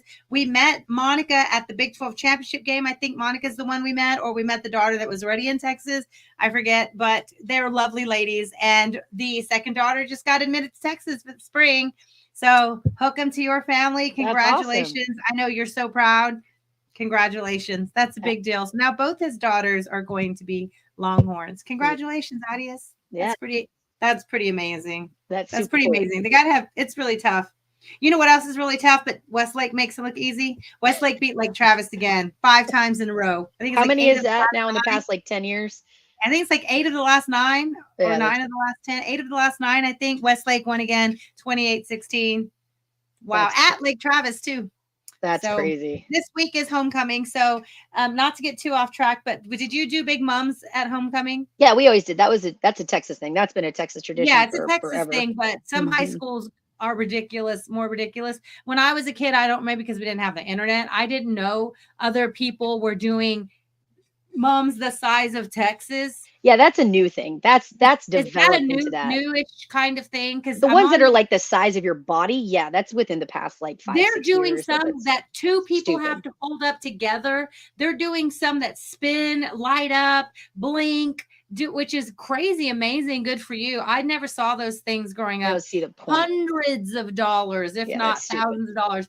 They're investing in these mums. And what do you do with your mum after? Maybe literally nothing. You put it on the wall.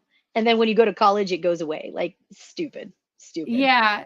So I make Nadia's mom every year. I've made her mom again this year. And to me, it's just fun to pull out ribbon and glue and make the mom. But the ones that they're making now, crazy. Oh my goodness. Anyway, it's homecoming week this week for Westlake. So that's fun. Happy homecoming. That's fun. All right. Something I did want to bring up as a follow-up to a story we talked about earlier. Okay. A lot of you guys saw the Ravens fan that was just out and about looking for a fight after the game against the Commanders.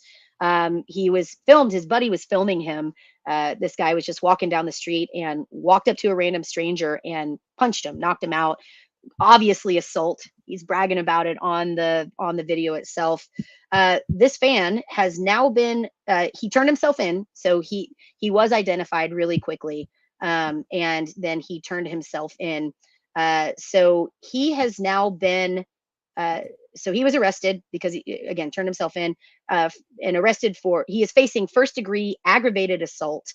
And that faces a fine up to, or a penalty of 55 years in prison. So I hope that was worth it, man. I hope you're swinging your thing around and thinking you were tough shit, assaulting random people. He did turn himself in, but now he is facing, again, first-degree felony assault charges and up to 55 years in prison. So, don't be an asshole. I feel like that's just the bottom line. All you had to do is not be a jerk. But no. Yeah, violent, angry idiot. I'm glad they saw it. Well, it was kind of easy to find him when he blasted his face on the video and talked into the camera and wore a jersey that was, oh my goodness. Yeah, pretty good. I hope I'm glad he turned himself in. I'm glad they caught him. And yeah, he's well, if it isn't the consequences of his own actions showing up. So. All right, Megan. So we can wrap up. Let's Halloween. I hope all the kids have all the candy and all the treats, and we get to see all the pictures of the cute kids in their cute costumes. I posted Nadia dressing up as Audrey Ramirez from Atlantis, the movie Atlantis. And she looks again, that's a adorable. throwback. That's an oldie but a goodie. She looks exactly like the girl from the show, the cartoon. Pretty cute. So kids will come, we'll set up the karaoke. The kids can sing and get a big prize, or just hand out candy if they don't want to sing. That's fine. And you're coming to hang out. Yep. It's going to be a good time. I'll look a little different when I dress up. So got to do the Beetlejuice makeup and the green hair and everything. It'll be a good time. So I'll be wearing this. I'm not doing anything else. All right. For all of you out there, it's going to be chilly, a little bit chilly tonight. But yeah, hopefully. Anyway. Hopefully. All right, for all of you out there, we really appreciate you watching and being here. As always, I'm Megan, and this is Rocky. And don't forget, please be sure to like and subscribe. Again, on YouTube, we are at Fire the Cannon Podcast. On Instagram and on Twitter or X, if you're a young and you want to call it X, that's fine. We are Fire the Cannon and the number 1. Once again, for the last time on Halloween, y'all be safe. Have a great one. I'm Megan. I'm Rocky. And we are Fire the Cannon, y'all. Welcome.